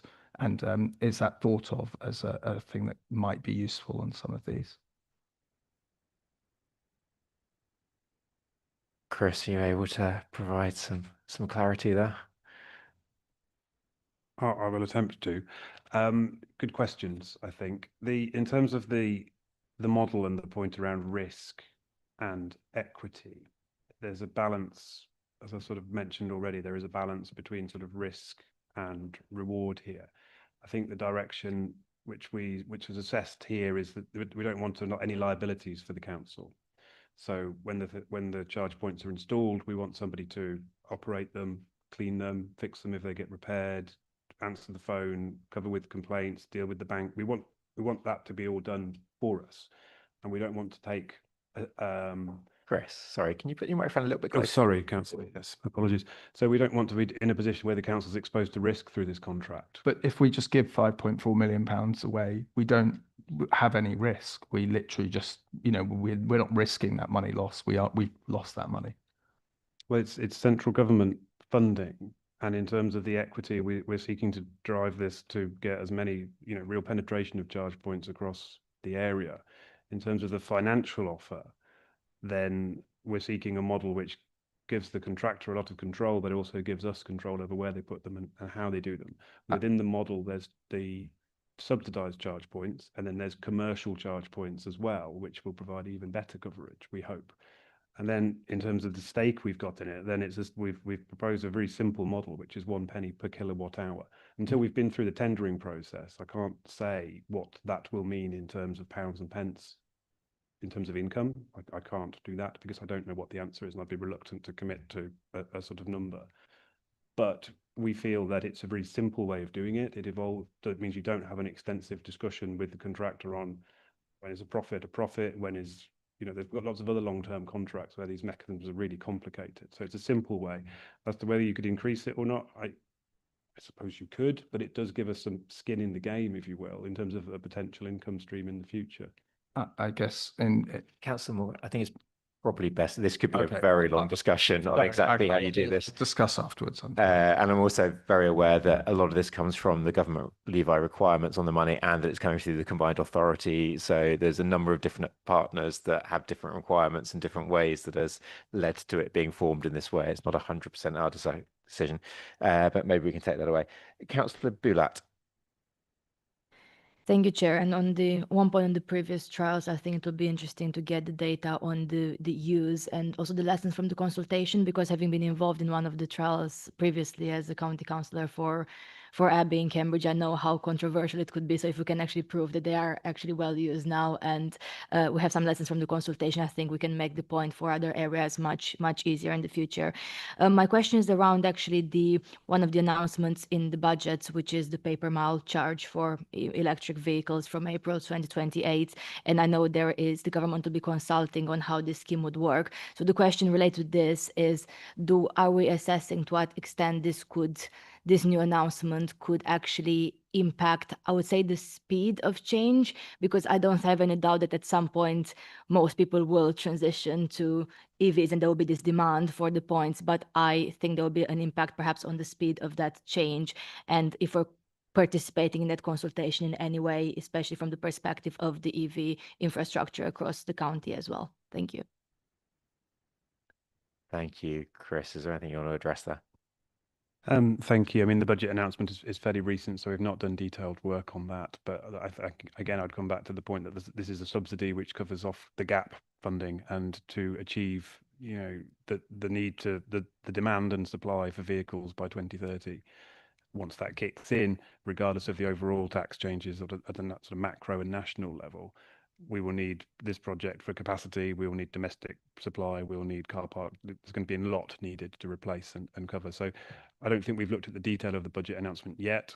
Whether it'll slow things down in some ways, it comes back to the previous question. If it does, then that's a matter for the model that will be built into the commercial models that we receive through the tender, rather than represent risk to the county. So we're confident that the project we're proposing so far, it is definitely needed regardless of any kind of future tax impacts. That's correct. Yes. Thank you. That's reassuring. Thank you. Thank you very much, Councillor Bulak. Councillor Watt. Thank you, Chair. I have a question on the choice of effectively strategy here. So you've assessed that with the money that we've got, we can place approximately 930 charges across the county. Back of the envelope sums is about 1 per 1,000 people. If we are aiming to spread that as equitably as possible to give as many people as possible a 5-minute walk to a charger, will that not result in most people only having to share a charger with 1,000 people? If the aim is to increase uptake of EVs and the spread is that sparse, do we actually think that that will increase the uptake of EVs, or would it have you guys considered an approach that just pilots a smaller number of them in a bigger number of them in a smaller area? I know that that would create a lot more inequality in terms of access, but would it actually increase the uptake more overall, is the question. Does that make sense? Yes, it does, Councillor. I think with the model that's been proposed, what we're trying to do is receive 2 things from the market. One is coverage of the locations that we as the council want covered for equity reasons, which we've discussed, and I've undertaken to provide some detail to members on where exactly those locations are for transparency. We've also asking, and it is referred to in the report, around a list which is proposed by the market, if you like. So we're offering them subsidy to put stuff where we want them to put things, but we're also offering them the opportunity to come forward with sites which will be more commercial in nature. So the expectation is we'll get more than 930 points. If you look at some of the other tenders that have been to market, the amount of additionality you get varies.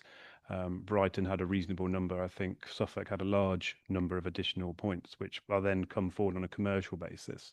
So in terms of whether we're getting enough, it's a good question. Whether we'll get enough in density, we're almost looking to the market with the expertise in this area to know where these things can go and pay for themselves more quickly. We're almost looking for them to tell us that, and then we assess it on the amount of leverage we get. So we're looking for the best deal we can get for residents with this project. Brilliant. Thank you. Do I have anybody else wanting to say anything? Councillor Green. Thank you, Chair. Like a lot of members, I welcome this report. I get almost weekly emails asking about cross-pavement charging points and when they're going to be rolled out. So my question is very simple. How can residents find out the progress about this, and how can they apply to have cross-pavement charging? Thank you, Councillor Green. I believe the process isn't actually open for applications yet. It is something that we have been trying to roll out quite quickly. Chris, do you want to say if there is a method that they can apply for? Yeah, sure. So simply put, the best thing to do is watch our website. Funding bids have been submitted to central government through the Combined Authority, working again, as with the Levi project, closely in partnership with them on this. And we're waiting to hear back on that funding bid and as to whether it's successful or not, and that will then trigger new, announcements and news on gullies, which I think I'm certainly sensing the room here. I think we're all, and as officers, we're also all keen to get on with that. So yeah, we'll keep the website updated with information. We are already, people have emailed in with expressions of interest already. So all the information is on the web. We're waiting for the funding to come forward, and then there'll be more news, I think. Thank you, Chris. And maybe we can take an action away to make sure that when that application is open, that all the members of this committee and all other councillors are notified of that, because I think it is something that I get asked about on a very regular basis, and I'm very keen to accelerate the delivery of that. Would that be possible? Absolutely. Thank you very much. Brilliant. Councillor Fane. Thank you, Chair. I very much welcome this paper and the use of the 5.4 million fund, particularly the target of 80% having charging points available within a 5-minute walk. However, there's a particular challenge to Objective 1 here, which is it isn't just a question of how close a charging point is, but whether that charging point is already occupied indeed by a non-EV car or by an EV car that may already be fully charged, or indeed whether that charging point is actually working. I think that is a reducing problem. But I'm wondering whether there's anything within the funds available that can be done to make it more likely that there will actually be an accessible charging point for those wishing to charge their cars. Yes, certainly. It's a good question, and one which comes up quite a lot, actually. The simple answer is yes, there is. We have traffic regulation orders which you can use to specify EV bays if needed, and you can either do those at the front before install, so you designate a space, or you can put in the chargers and then see whether you need to afterwards protect some curb space. It will depend in every location. They'll all be different. Some will have higher competition than others. Some will be different in terms of their engineering and layout, curb space and everything else. So, but yeah, we certainly have got the tools if we need to use them. Yeah. Thank you, Chris and Councillor. Thank you, Councillor Fane. A couple of questions from me, if that's okay, Chris. Firstly, what are we doing to make sure on this one that we minimise street clutter, particularly where we have constrained pavements? I think one of the big concerns I hear about EV chargers is blocking pavements, and we need to be making sure that where we have narrow pavements, that isn't the case. Secondly, have we been looking at other solutions for shared charging? So I'm aware of other vendors may exist, but of one called Curbocharge, which allows essentially a cross pavement solution, but that's shareable by multiple households. So it expands the charging. Because my concern with the cross pavement is that it only works for the house, the homeowner, as it were, that can cross the pavement. If we can expand that out in urban areas, I think that could be really useful. And what else are we doing to make sure in, again, those urban areas that we have the right contention levels for chargers, because and that they're not being, essentially iced out and having people sit there for hours and hours at a charger, which then prevents it being used by others? Thank you, Chair. In terms of the first point around street clutter, we've specified in the contract or in the specification that all accessibility and other standards that you'd expect must be met. And also we have within the design process final approval of the design, so things can't be approved without the County Council's agreement, and that work will be managed by the implementation delivery team rather than my team in sort of business case world. So there will be some assurance provided through the detail on many sites to come forward at some pace, I expect. On the shared charging point as to the Curbocharge, I possibly want to take that away and come back to you on that one, because that's maybe a bit more detailed. And on the point around sort of blocking, I think you were referring to whether cars are using some space and just staying there all the time.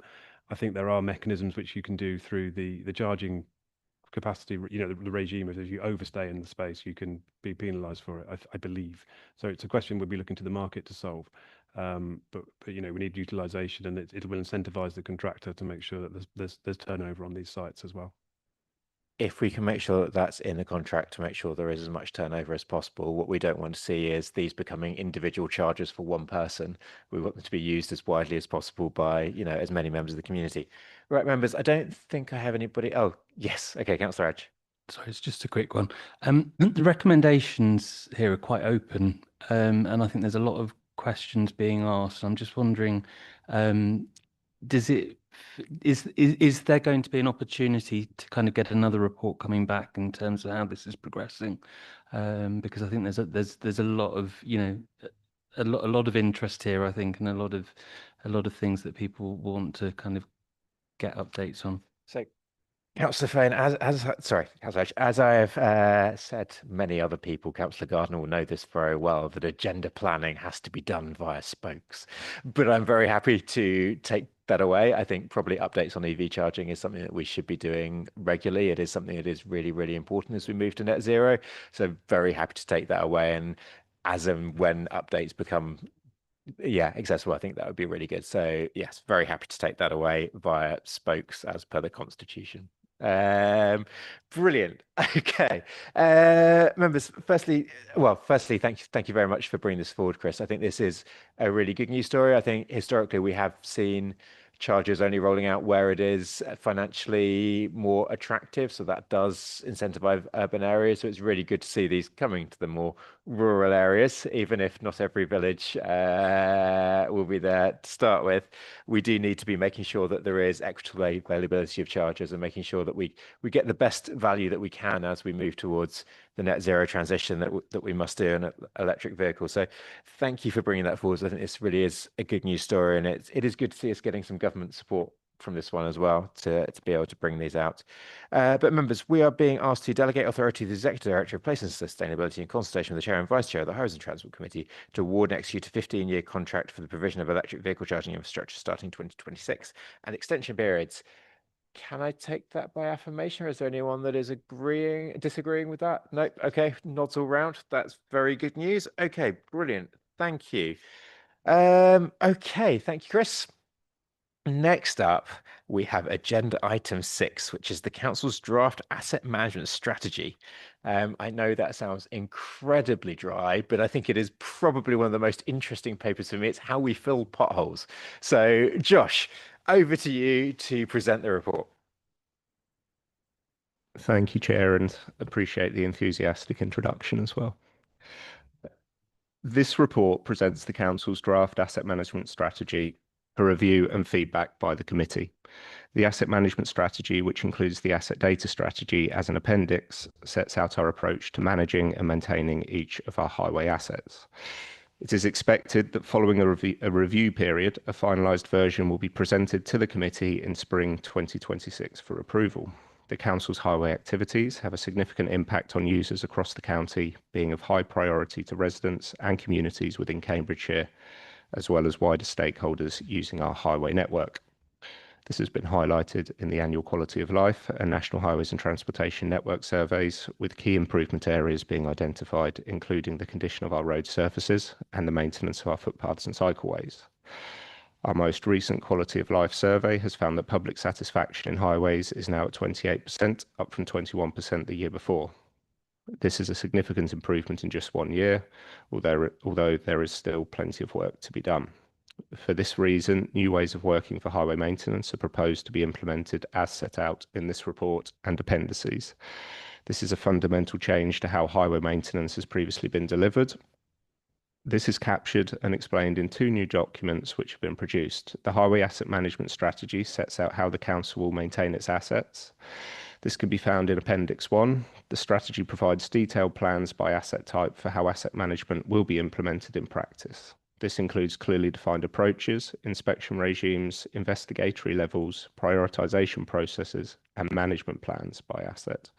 This new strategy will replace our current Highway Operational Standards document, which you may be familiar with. Secondly, a highway asset data strategy sets out the data that the Council uses to support effective asset management and make data-led decisions, along with associated roles and responsibilities. This can be found in Appendix 2.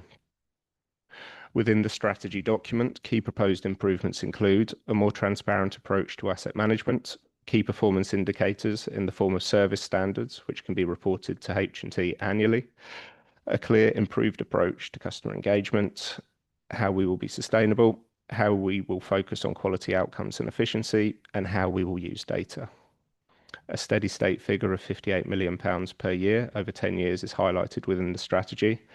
This is the level of investment needed to hold all our highway assets at their existing condition level. A breakdown by asset is also provided and is an important further reference point for investment, which will help with budget setting in the context of asset need.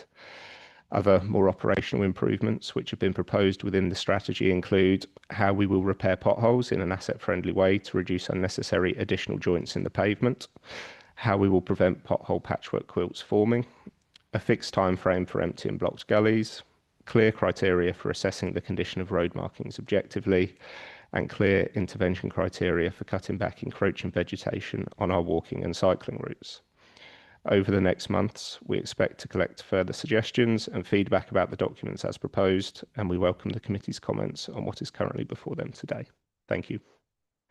Thank you very much, Josh. I hope everyone has read the full, 200 odd pages of this one. I'm surprised we didn't get more public questions on this, but I'm guessing people in Cambridgeshire have been sleeping well enough and therefore decided not to go through the new HAMS. But it is really, really worthwhile reading for anyone that hasn't. I'm particularly excited about the proposals to try and reduce patchwork quilts that we have on our networks. It has been an eternal frustration of mine, and I really hope we can do that. Okay, over to questions though before I say anything more. Councillor Sanderson. Thank you, Chair. While we're on the patchwork quilt theme, I just have a quick question about that. So I think we all welcome that, as you said, to join up, excuse me, with our multiple potholes together.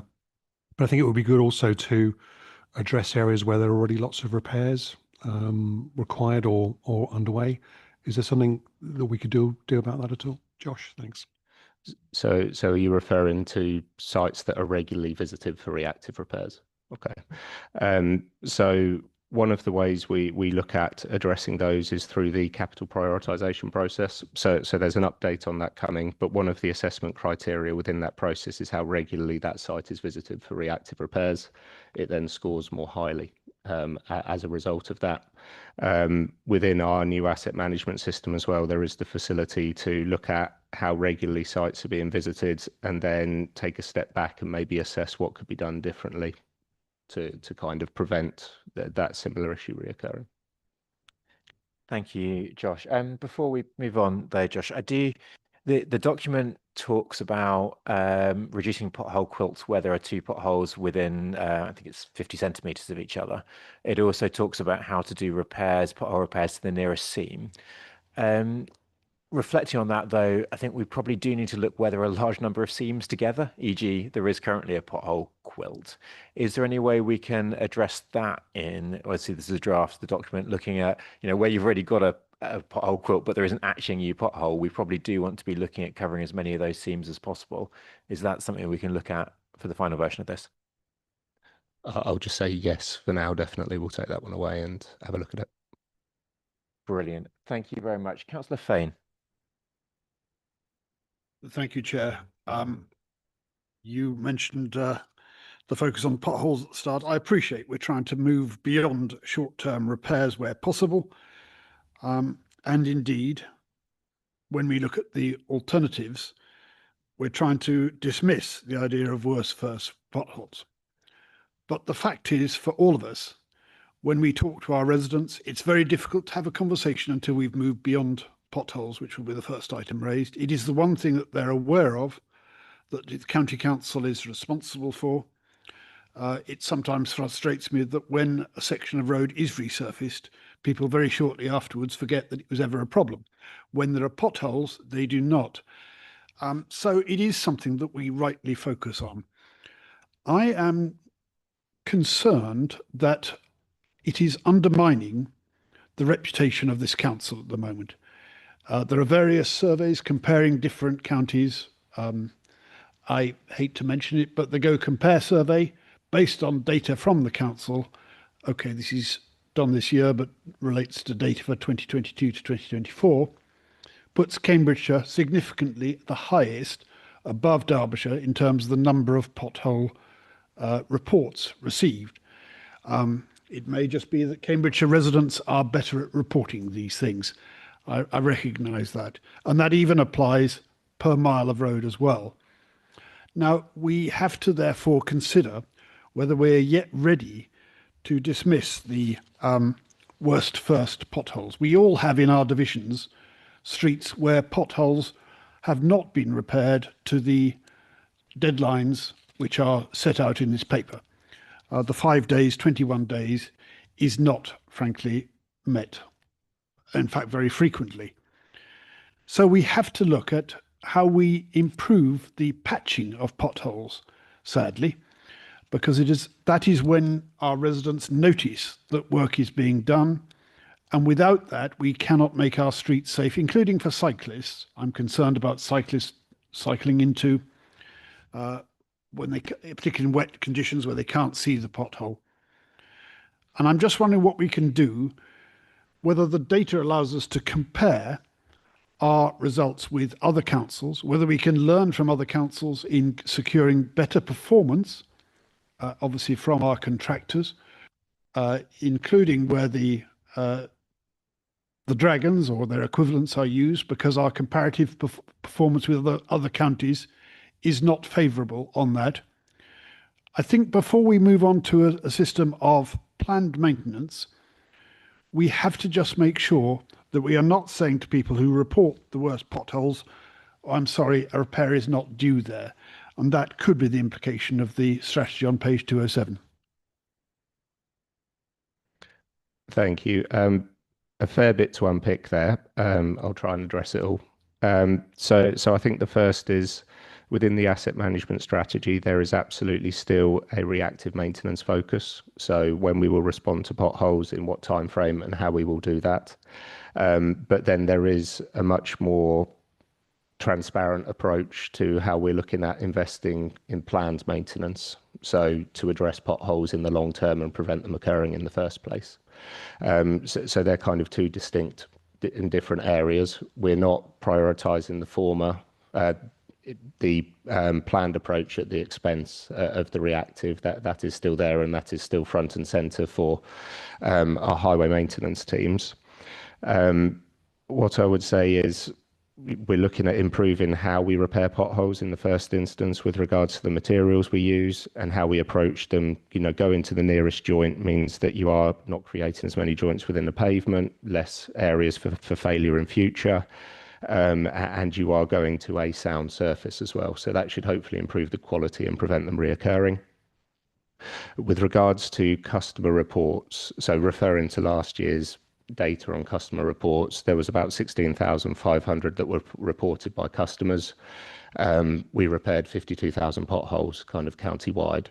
So whilst there will probably have been multiple reports of the same location, or there might have been areas where something was investigated and it didn't meet the current investigatory levels and we had to say that we'd monitor it, the amount of pothole repairs we are doing is significantly above the number of pothole defects that customers are reporting.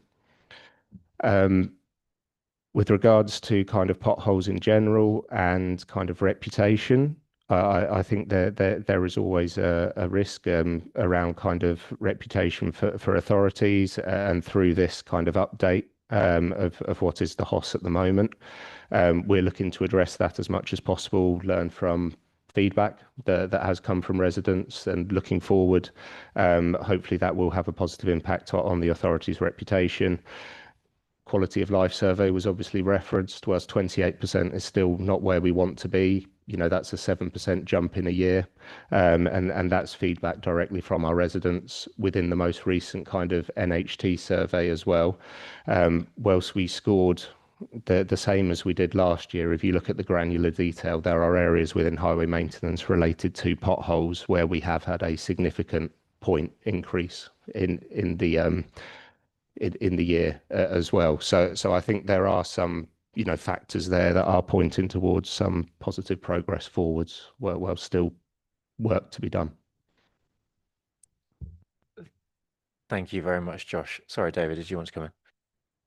Yeah, just to say, we'll look into the Go Compare survey mentioned to understand where that data and how it's been compiled. But the NHT survey that Josh mentioned is a really valuable benchmark for us, and just reflecting that different areas across the country will have different local conditions, different soil conditions, and different ways of reporting potholes and so on. So we'll look into that survey, but that NHT survey for us is really a key metric that helps us to understand how our network's performing. And just to say I echo that, and I would not put us down anywhere near down to the bottom. I would say we're probably mid-table with some improvements to be done, and I am glad to see how we are moving up with. I mean, we're currently putting in the biggest investment, I believe, ever in this council in terms of preventative work, and we are seeing that reflect in the work that we are seeing coming out there. And it is good to see that customer feedback improving by so much, even though, as always, we have a long way to go. Next up, I have Councillor Gardner. Thank you very much, Chair, and thank you, Josh, for the report. I've got 3 questions. So the first one is with regard to rural roads in villages which don't have any pavements and the villages have got no street lighting. I can't see in the report where we've given those sorts of villages extra points with regard to increased repairs, because if you're trying to walk down those roads and you've got potholes and what have you, cyclists or whatever, in those villages, you can't see where you're walking at night. So I think we should look at that in a different way for those villages, and I would like to see that going forward. Also, with regard to page 132, where we've got grass cutting for public rights of way, it states on there that we would start grass cutting on the 1st of May.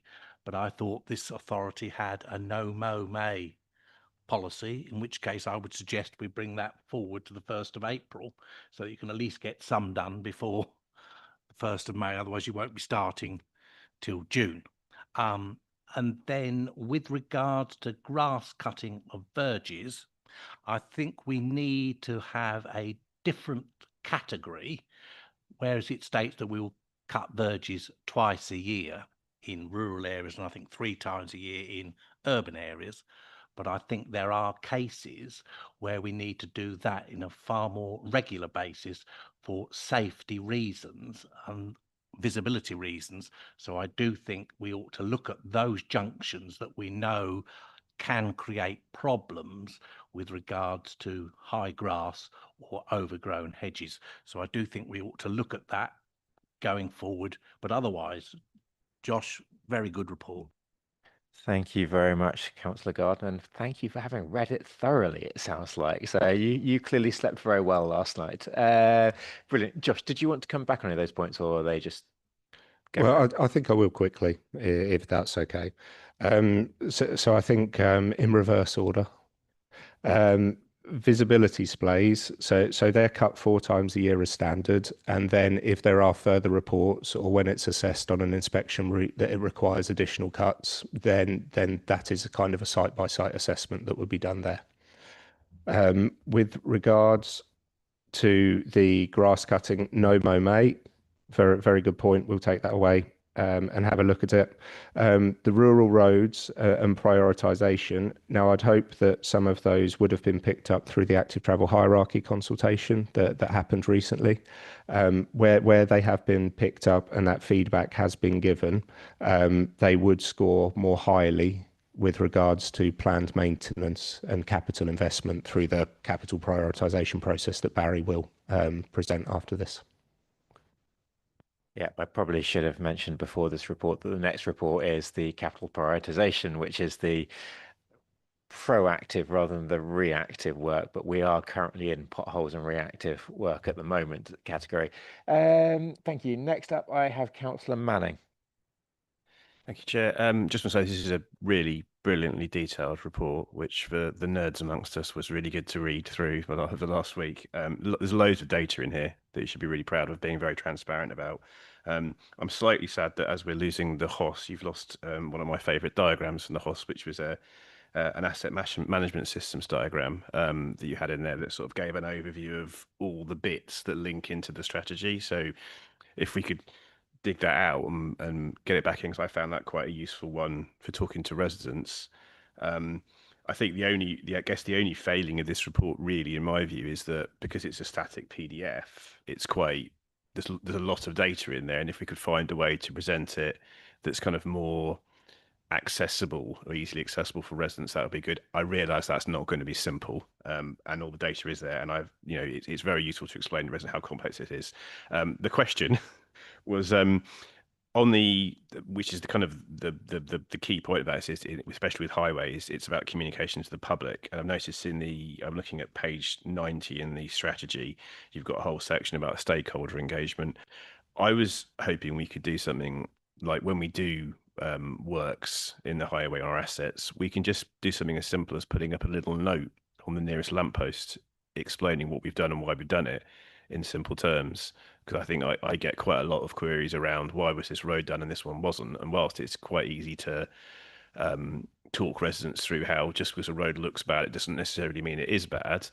If we had those sort of explanations up, I realise that's extra work, but yes, you're down on site anyway. Just some sort of simple high levels. This is the reason this work has been done. I think that would be a really good way of showing to residents that we are doing this stuff and we are taking it seriously, and it's extremely complicated, and it would buttress the really good work you're doing. Thank you, Councillor Manning. I think we can take all of those points on board, Josh, unless you want to add to that. Yeah, I think just again, coming back quickly, the stakeholder engagement note and everything else, we'll take that away and look at that. The plan is to produce, once the asset management strategy is approved, the plan is to produce kind of a more simplified version for residents. That could be a reference point shared with parish councils, etc. as well, which obviously won't be the full 200 pages. You do make a really good point, though, Councillor Manning, in how we can communicate a lot of this with our residents. I have a rather interesting Substack article coming about how we do potholes, but I think probably a whole set of videos and other content explaining it to people would be really useful, because there is so much detail in this and so much thought that goes into how that we work. And I think a lot of residents perhaps don't want to do the midnight reading Councillor Gardner's been doing of all of this. So the ways that we can communicate that better is something for us really to take away. Councillor Dupre. Thank you, Chair. I'd like to ask a question about the section on road markings, which is on page 52 of the strategy, on page 128 of the agenda bundle. We're told that we have 90,000 road studs, and I'm very relieved to see that that is just an estimate. Can I ask whether these include solar studs in footways, or whether it's just studs on the carriageway? And the reason for the question is that in breaking news, I have just learnt during the course of this meeting that solar studs outside 40-mile-an-hour speed limits are not weed sprayed at all. And therefore they are effectively being allowed to become non-functional as they just get overgrown. They're not on the weed spraying program. If they're in a 60 area, you're on your own. I'm wondering, therefore, how many places have such studs, solar studs, in the footway that are not being weed sprayed or cleared and are being allowed to decline into functional uselessness, and what the council's advice is to parishes who find themselves in that situation. In some cases, and I'm thinking of one in particular, where the parish council itself has actually invested in those solar studs with the support of the county council. Thank you, Councillor Dupre. I think you make a very good point, and I don't know if I'm going to answer for Josh here, but I think we probably need to take that one away and get back to you and look at how we do solar studs in general. I know there's something that have been getting more and more common, and we do need to make sure we have the right approach for those. Josh, did you want to add to that though? The only clarification was the current estimate doesn't include solar studs, so additional, and I'm assuming that's Little Downham Parish Council as well. Cool. Just to point out as well, this is a draft strategy, not the final version. So maybe that's something we can reflect on for the final version. It's definitely a very good point there, Councillor Dupre. Next up, I have Councillor Hathorn. Thank you.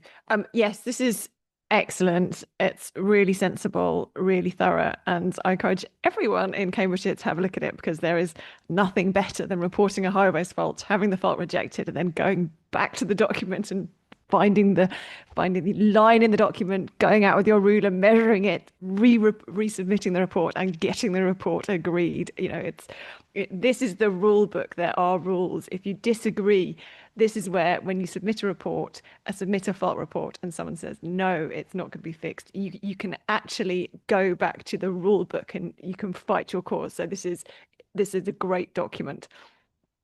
I also feel that since the restructuring of the Highways Maintenance Service and Aurora coming online, I have tangibly noticed an improvement in the level of response to faults being reported, and it has been really great to see the work in my own division. I've got 3 sort of areas of questioning. On the soil affected roads, it says there are none in South Cambs. I contacted a friend of this council, the former councillor Sebastian Kindersley, who I remember talking about clay affected roads, where these are peat affected roads, and he messaged me this morning to say that the B1042 Arrington to Hadlow and the A603 Arrington to Wimpole are in extremely bad condition. Can we be absolutely certain that all the soil affected roads in South Cambs are included? I recognise the situation is really bad in other parts of the county, but for those places that have soil affected roads, wherever you are, it is a significant issue. I did read the document, but there's a lot of information there. I have some wands in my division, about 8 of them, rapidly decreasing in number as they get whacked by cars. Where does kind of slightly random infrastructure sit in this document? Is there a sort of miscellaneous bits of infrastructure that aren't included elsewhere? Place I missed that, maybe it's there, sorry. And finally, gullies. And again, there's lots of different maintenance papers today, and if I'm confusing it with the next paper, I apologise. But it says there is reference to cyclical gully clearing. If the gullies are cleared, if the gullies are missed in the process, they will be revisited. Is there a list? Can a local member see that list? There are gullies that I have gone round and round and round in trying to get cleared over 4 years. And you talk about not having all the data of all the gullies, but that also being expensive, and also a different approach being considered when that data is collected. What is that data going to be collected, or is it just an aspiration? What is the approach for gullies? Thank you. I think Josh is furiously writing notes of your questions, but Josh. Thank you. So soil affected roads in South Cambs, we'll just go away and double check that. It might be that the percentage is so close to 0 that's why it's 0, but we're aware of the 603 and the 1042 as issues there. Wands, I will say there is a general titled section within there that is picking up miscellaneous items. Of that, wands is not one. So we'll look at that and see what we can do to address things there. With regards to the cyclical gully emptying programme, in addition to the cyclical, we have also added a clear timeline for when a gully, if it's reported as blocked, should be addressed. That's now 21 days. There was not previously a timeline or timescale for that. With regards to the gully data, we do want to collect that. We are just exploring a number of different options where we maybe do that in-house because we have Aurora and we can get people to go around and input the data themselves versus a third party providing that for us. So it is just coming down to what is the most efficient and best value approach for us to complete the data. We're about 75-ish% there with that. And then the idea would be once we've got all of the data, we start collecting the different silt levels and everything else within the gullies, and then we can look at what silt up more regularly than others, what only need to be addressed maybe every 3 or 4 years because of that, what need to be addressed within 6 months or whatever else. So that will be moving to that risk-based approach, and you'll factor in where the gully is located as well, if it's middle of nowhere versus kind of on a junction, for example, that type of thing. Okay. Thank you very much, Josh. Councillor Goldsack. Thank you, Chair. Josh, congratulations on the report. It's some serious hard work, so to you and your team, well done. I've got 3 points I'd like to make that are roundabout questions.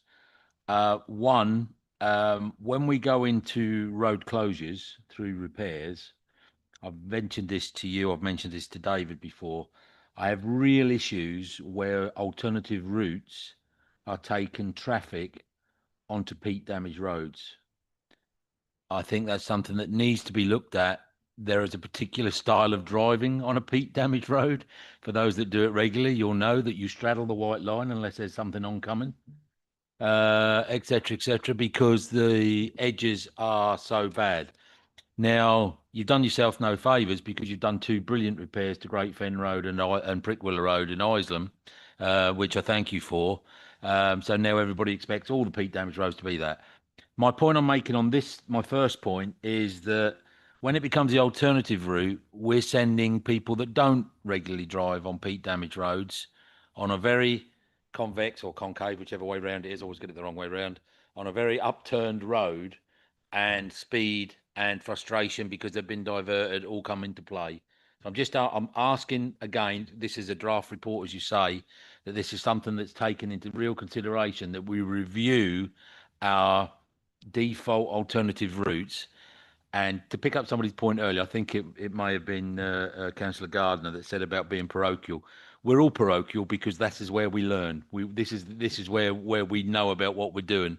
So in my particular case, when the A142 which is a major road going through the middle of our thing, when that's closed, you've suddenly got all that traffic diverted around. So I'm disappointed. The second point was grass verge cutting. I have real concerns that we cut them, and we cut them twice a year, and that's just about acceptable. But it's what we're cutting, because it's not just grass that we find in a grass verge, is it? It's debris, it's rubbish, it's all kinds of detritus that's thrown from vehicles, swept there by the wind, etc., etc. And it does worry me slightly with an environmental head on that we're shredding plastic that sits in the ground there forever and a day if we're not clearing it well. So I think that's something that maybe could be looked at in around the grass cutting. And finally, for me, there is no doubt that a pothole is worsened if it's sat underwater or filled with water for some period of time. There's obviously a corrosive effect of our rainfall that doesn't do it any favours, which leads me to gully emptying. And the fact that gully emptying is every other year. Is there no way that we could put some intelligence into gully entering over the next 18 months, 2 years, that basically says this gully's always full, this gully's always blocked, and actually then up the frequency, and even if that meant that we down the frequency on those that have never got detritus in, rather than having a blanket on it. That was just a thought I thought at your draft stage you could consider for moving forward. Thank you, Chair. Thank you very much, Councillor Goldsax, and I congratulate you there on being parochial without being overly parochial. And the issue of driving on convex roads is a really big one, and that is definitely something that I think we can take away. And your point on gully emptying is exactly what we're trying to move to. I'm just going to say that's exactly what we want to move to. That's why we have carbon tech in a bunch of our systems, is that some gullies won't need to be emptied every 2 years. Some will need to be emptied far more frequently than every 2 years. What we need to do is get that baseline data. And it's one of those big frustrations that historically we've not had very good data. Within highways, we've not even known where our gullies are. The first step is mapping them, then it's emptying them for a couple of years and then finding out what state they're in when they're emptied, because that then allows you to build the data of how you should be doing it intelligently. But you are totally right that it is something that we do need to be doing and something we're working towards. Councillor Edge. Thank you, Chair. I just follow everybody else saying fantastic report. Thank you.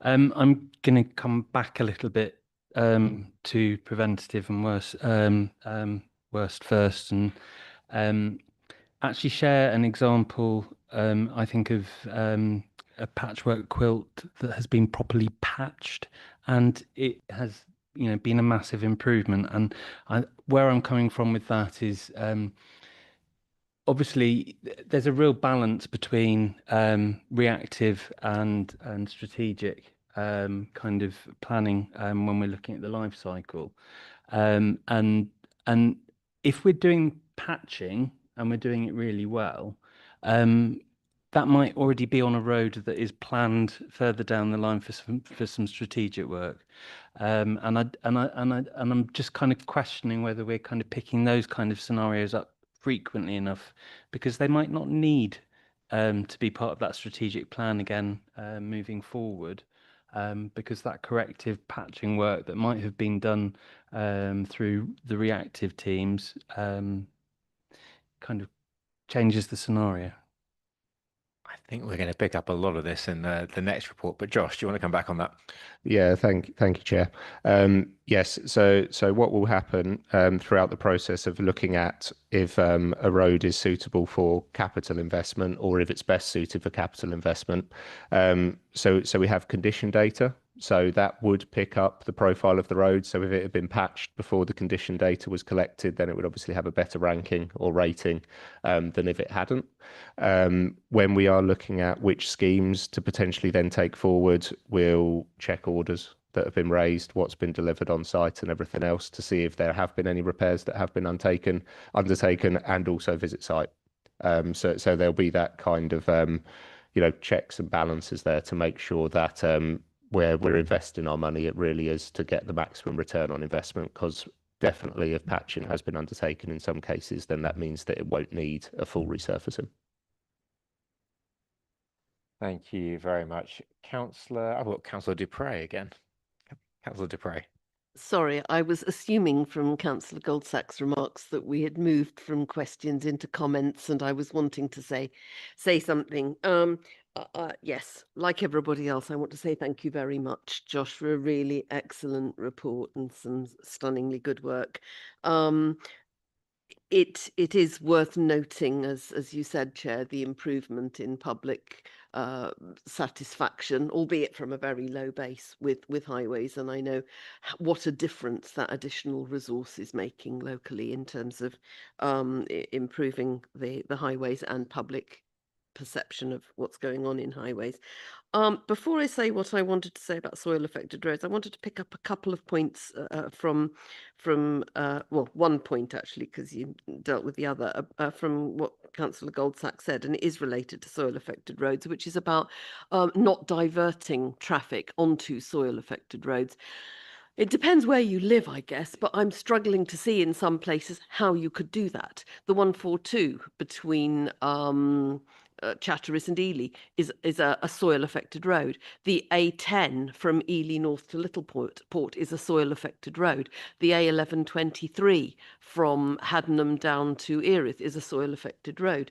The B1381 from the 142 down to Erith is a soil affected road. You would send people many miles and completely prevent them getting where they want to go at all. If you took that approach. And I fully appreciate that it's an issue, but if you've got large lengths of soil affected A roads and significant B roads which carry a lot of traffic, it is a really difficult exercise to do. So I take that point, but I'm not sure where we can practically go with it, though I'm sure officers will try. I think as the report says, we have 1,662 kilometres of these soil affected roads, which are in an absolutely dire and degrading condition. The management suggested in the document is speed limits and signage for those roads. And I do think it is worth perhaps being clearer in this document that there are soil affected roads that are being significantly repaired at huge cost. Councillor Goldsack has mentioned a couple of them. I won't be parochial and mention some of the others in my division, but I know that work is going on, being done by a company called Octavian, presumably named on the basis that at least the Romans knew how to build a road. But there is work going on, and I think this report perhaps underplays that and should be clearer in this, that where we have the resources to address the roads that can really benefit from this, we are slowly, given how many kilometres we have, but we are doing something about it. The degradation of these roads is happening much more rapidly these days due to changing weather patterns, heavier rain, drier summers, but also from increased use and also from increased weight of vehicles. And I think that does tie in with perhaps the potential for a more ambitious approach to weight limits. One of the comments I received from my constituents was that it was a bit unfortunate that we were spending so much money digging out and substantially rebuilding a road only to allow those same HGVs to continue to break it up again. It has implications not only for weight limits, but also, it seems to me, for our response to planning applications. And there is absolutely a case in point on one of our A roads, which is absolutely falling apart, where at least some of that and some of the increase in the dilapidation of those roads is due to a planning consent that was given, which encouraged a huge number of additional heavy vehicles onto the road. And residents saw it degrade that much more quickly as a result. And perhaps we need to be more robust in making that point when we respond to planning applications to local planning authorities, and also to ask for more in terms of remediation, because those heavy vehicles are costing us. And they're costing us not only in the cost of maintaining the roads, but insurance payouts and all the rest of it. And perhaps we need to think about that a little more robustly when we are responding and asking for things from applicants at local authority level, district level. The soil affected roads are a major project. They have to be treated as a major project because the finance that needs to go into them is way beyond what this authority has, way beyond hundreds of millions of pounds that we don't have to repair a huge length of our carriageway. And that's hugely difficult given the scale, not only because of the cost, but even if the government gave us the money tomorrow, A, where would we find the workforce? And B, repairing those roads. I mean, that there's 10 or 12 week closures on those roads while they're repaired, 3 months. If you repaired 1,662 kilometres of road for 12 weeks while you repaired it all, the whole of the north of the county would completely gum up. So there are real practical issues about how we do this, but it starts with getting the government to recognise and accept the scale of the problem, think seriously, not about cutting ribbons on new roads all the time, but keeping the ones that we have in good condition. And I think that we need, as an authority with our neighbours, to make that argument increasingly strongly, because this is causing real consternation among those northern parts of our county as they see these roads go on and effectively being managed by means of telling people to slow down and beware of the bumps and adapt how they learn to drive. So there you go. Thank you. Thank you very much, Councillor Dupre. Some really excellent points there, particularly around development in the soil affected roads. I think that is something we can take away to look at how that goes. Also, just on the government funding point as well, I do thank our Labour colleagues for delivering more money for road funding. But when you look at the numbers, it is a tiny fraction of what we need, sadly. I think the entire east of England is not even enough to be able to fix just Cambridgeshire's roads. It is a tiny fraction of what we need, which is very sad. But we do need to continue lobbying and make sure the government does see the importance of this region, does see the importance of those areas with soil affected roads, and does see what an effect on the local economy it is having and how fixing it needs to be a priority if we are to go and get the growth that we need. Right, Councillor Galbraith is next on my list though. It wasn't my original point, so I would just like to make a comment to what Councillor Dupree just said. Weight limits on HGV vehicles has not changed for over 20 years, 44-tonne gross limit. So there's not an increase in weight on HGV vehicles. One of the places where vehicle weights have increased is electric vehicles with the very heavy batteries. I suspect that's having more effect on rural roads than HGVs. However, that wasn't the point I was making, but I thought as somebody who's involved in the distribution industry, it was just something I thought I'd make a point on. The point I wanted to actually make was I'm picking up on what Councillor Fain said earlier about the initial complaint you receive from my residents is always about potholes. The second point they always make is the failure of the repair of many of the potholes. And the third point they make is how much money are the council wasting repeating repairs on the same potholes? Which brings me to my question, really. Point 17 on page 64, Josh, there is, and I will emphasise, it's a great report. I tried to read most of it. I think Councillor Gardner did a better job than I did. But on point 17, you talk about the materials used, and you talked when you introduced the report about the quality of the materials. But this in 17 only talks about using something which is more carbon acceptable, or and so on. What my residents are concerned about is the quality of the repair and the quality of the materials used, not whether they're carbon efficient or not. Because if you put something in which you replace something with something which is efficient in a carbon respect, it doesn't necessarily mean it's a more successful repair material. Has that, I presume you've looked at that, but may I ask that question, please? Yeah, of course. Page 31, if you're looking at it as a PDF, or page 29 of the document sets out the materials that we would use to repair potholes. Essentially, they're low void and very dense, which means the water's not getting in. Is the basic explanation there. Also, Councillor Galbraith, I do need to take up your point about lorries, that while the maximum weight might not be changing, the average weight is increasing. We are seeing that, and we are seeing an increase in the amount of heavy farm machinery using those roads. And I'm sure you'll remember your GCSE A-level physics, that actually the mass makes a phenomenal difference to the amount of energy going through the roads, and therefore the amount of destruction it does. So the difference between a 3-ton electric vehicle and a 40-ton HGV is a phenomenal difference about the energy going through the roads. It is also really important to point out that at this point that one of the reasons we're seeing such big issues with these roads is due to climate change.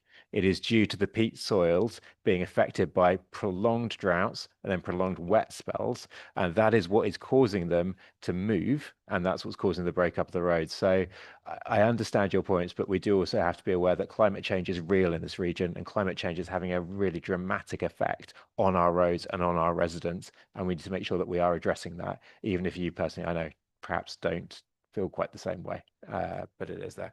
Did you elaborate? I might just say, no, I don't disagree with on the climate points. I'm not a climate change apologist. What I was trying to make a point was purely on the weights of vehicles and the effect on the roads, and the fact of you have to look at the volume of traffic as well. I don't know of any increase in volume of traffic on HGV in this area, unless you've got some statistics I know nothing about. Thank you. I'm sure we can. I'm pretty certain we've had statistics on the weight of HGVs going past, but I can try and find out if we can dig those out for you. It's obviously the speed of the vehicle as well. You know, kinetic energy is half mass times velocity squared. So the faster they're going, the more energy is being put through the roads as well. So we do need to look at how we can reduce down the impact of vehicles. But I'm aware we could get into a half-hour conversation on this one ourselves, and that's probably not the right time, because we're actually due a break, and I'm about to be looked at by our Democratic Services Manager. I don't think I have anybody else with any comments on this paper, though. Okay, well, I'm just going to add my thanks as well to Josh and the team. I look forward to the final version of this coming forwards. I think there's probably been some really good comments coming out today, and it was very good to do that. I do very much thank you for the data-led approach that we're taking to all of this, and the sheer improvements that we've seen over the last few years in how we do everything from filling potholes to gullies to how we manage our data. It is a real testament to you, Josh, Barry, David, and the rest of the team as to what progress is being made there. So thank you very much. So committee, we are being asked to approve the process and scoring system. Oh, no, hang on. We're being asked to review and provide feedback on the draft asset management strategy and asset data strategy, and B, note the thematic approaches summarised in paragraphs 3.5 to 3.6 of the report, and I set out appendix 2 of the report regarding how the council's different highways assets will be managed in the future. Can I take that by affirmation? I am just going to add in one last thing. I actually went away and looked at all of the other different local authorities' versions of doing this, and ours is really good compared to a lot of the other ones. So again, thank you for that, Josh. It's a really good way of doing it. I had some really good bedtime reading. Right. On that note, though, I think it is time for a break. We are now at 12 o'clock, and we're meant to have a break every 2 hours. So it is now 12 minutes past. Can I ask everyone to be back here by 20 past? Just a quick break, and we will finish this off. Thank you.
Gone 20 past, Chair.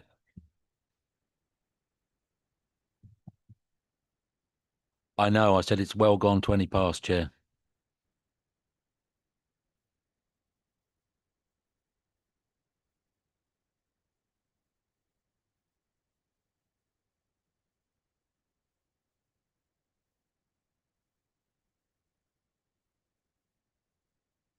Members, pipe down, back to your seats.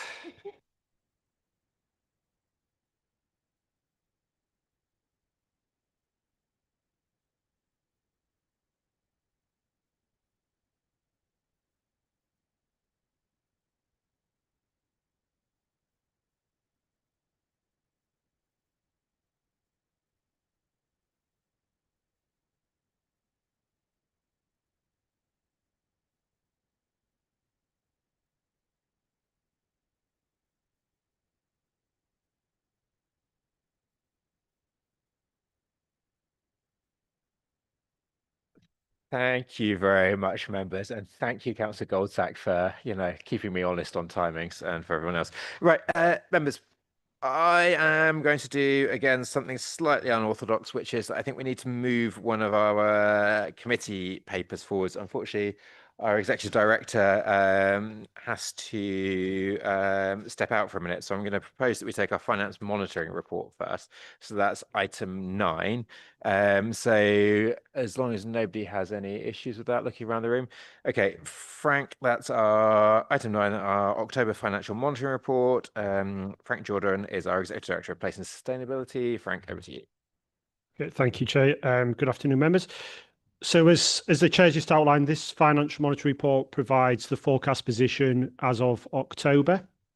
The first thing I just want to outline is the broader context as reported to Strategy Resources in Performance also in October, is that at that point the council was forecasting an overspend of 12.3 million across all directorates, and actually that's built on a forecast just at period 2, which had quite significant forecast overspend. So during the summer, all directorates and all senior managers have been looking at how best to mitigate that overspend, because if we overspend as a council as a whole, that will need to be funded from reserves. That puts therefore increasing pressure on setting the budget for 26-27. So with that in mind, what we're forecasting as of the end of October was a directorate-wide underspend of just over 2.6 million. Of that relates to highways and transport underspending, in particular in relation to the local highways and maintenance budget, which is forecast to underspend just by over 1.1 million. Now, part of that is down, given what I've said in terms of that broader context, is about a decision that's been made around how we are choosing to finance some work, which was when we set the budget at the beginning of the year was determined to be funded from the revenue budget, but that is capable of being capitalised. We did have, when we looked at this particular issue, we did have headroom in the capital programme to be able to enable that work to be capitalised. So that accounts for part of that underspend, because basically effectively it's reducing the cost to the revenue budget, albeit it's been delivered through the capital programme. There is also further savings or income that's also being allocated into highways management and maintenance. So one example of that is that we have taken a more strident approach to securing what we call green claims. So those are claims that we take through insurers where there's third-party damage to the highway. So that's an additional income that's been forecast for this year. One thing that I would like to just highlight as well that has been a positive position, a positive change, is that previously we had been reporting a potential overspend on energy costs, particularly relating to street lighting. That was particularly because we were getting additional costs from the distributors being passed through to all customers. That has now been mitigated through the further development and delivery of the LED replacement programme. So through the savings that we're now delivering and forecasting, as that overspend is actually reduced to an underspend of £33,000. And then just 3 more things I just want to highlight before I hand back to yourself, Chair, is that we have got a number of income budgets in highways and transport areas. We have highlighted that there are some risks associated with some of those income budgets. However, there are some other income budgets that are actually performing better than forecast. So particular pressures we've got is on the highways development management side in terms of the October position. But we do think, during the remaining part of the year, that's probably going to be mitigated through additional income that we think we can secure. And the car parking account is not hitting its income targets. Now, that can be mitigated this year and next year through additional, not through additional, but through drawdown of the reserve that we have set aside for the car park. So in previous years, where there's been surpluses on that account, that has been put in reserve. So that can effectively cushion that, but that's a medium-term issue that needs to be addressed. And then the final thing I particularly want to highlight was on capital, which is on page 270 of the pack. There is some summary of some areas. Largely, the capital programme is on track for delivery, but there are some schemes where there is some slippage, largely due to ability to actually either secure land for particular schemes or secure the required road space to do the projects, but largely the capital programme is performing in line with what we expect. So I'll hand back to you, Chair. Happy to take any questions. I'm also joined by Rebecca Bartram, who can assist as well if required. Thank you. Thank you, Frank, and thank you, Rebecca, for coming along. Brilliant. Firstly, thank you for all of that. I know finances are incredibly constrained at the moment, but it is really good to see this administration delivering our biggest ever investment in highways maintenance and seeing that going so well and being delivered so effectively.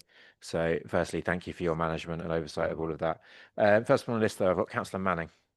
Thanks, Chair. Frank, that 717K on parking enforcement, could you just sort of explain, is that resident parking schemes and we're not issuing as many tickets or not getting as much take up? Because 717 is quite a large number. Yeah. I wonder if you could just explain a little bit more detail.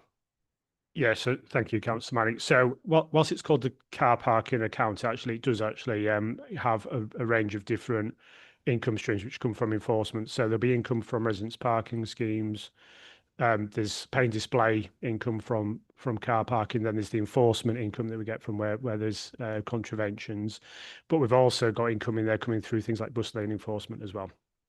I think the core issue is the collective sum of all of those is that we're not securing the level of income as budgeted for in the 25-26 budget. So we aren't getting the level of income than what we would expect when we set the budget at the beginning of the year. So what we have though got is a mitigation for this year is because, as I said, we've got previous years we've overachieved, and rather than just putting that into the general fund, that's set aside as a reserve to be, because we do know each year it can go up or down. So there's an allocation proposed to mitigate it this year. But I think the longer standing issue needs to be a full review of the charges, the supply and demand in particular schemes to actually get that to be put into a balanced position. So does that explain what's actually happening there? Yeah, thank you.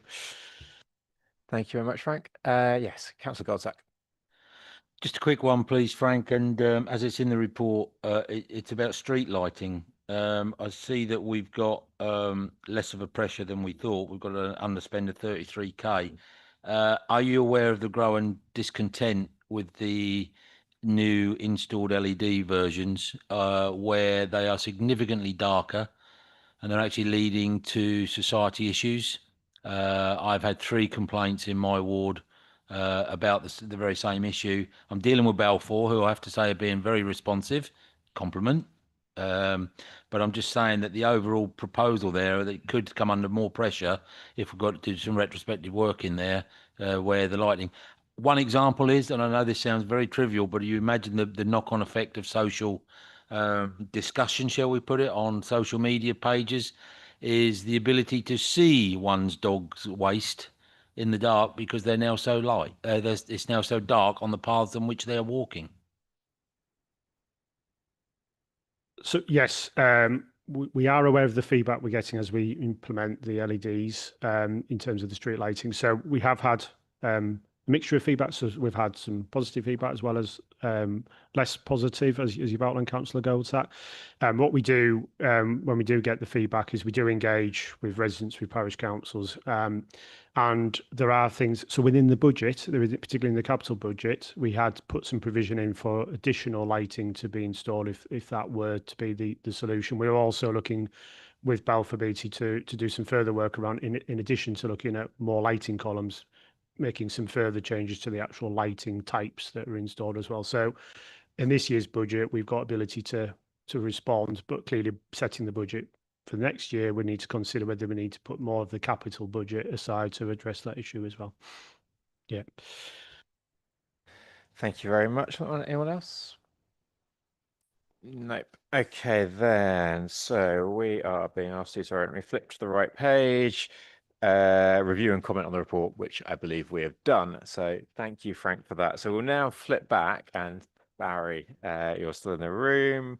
So that's good. Sorry, let me find my right page. So we're now to item 7.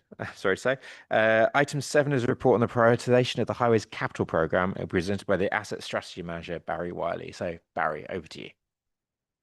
Good afternoon, everyone. Yes, so this report sets out the processes by which planned highways capital maintenance and improvement work will be prioritised for inclusion and delivery in the capital programme.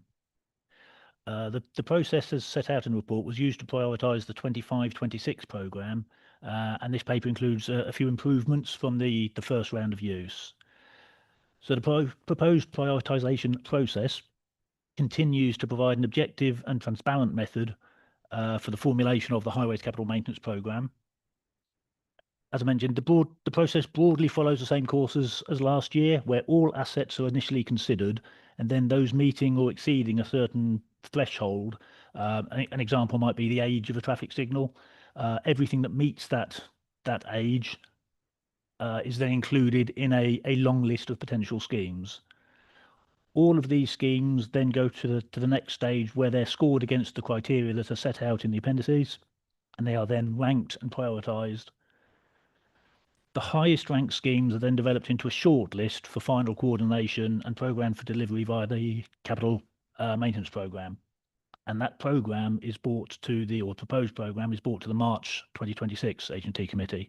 So this is setting out the criteria we're going to use to generate the programme that will come to this committee in March. The scoring, the process for scoring and ranking for most of the assets remains unchanged. There are a few changes that are outlined in section 3.9 and 310.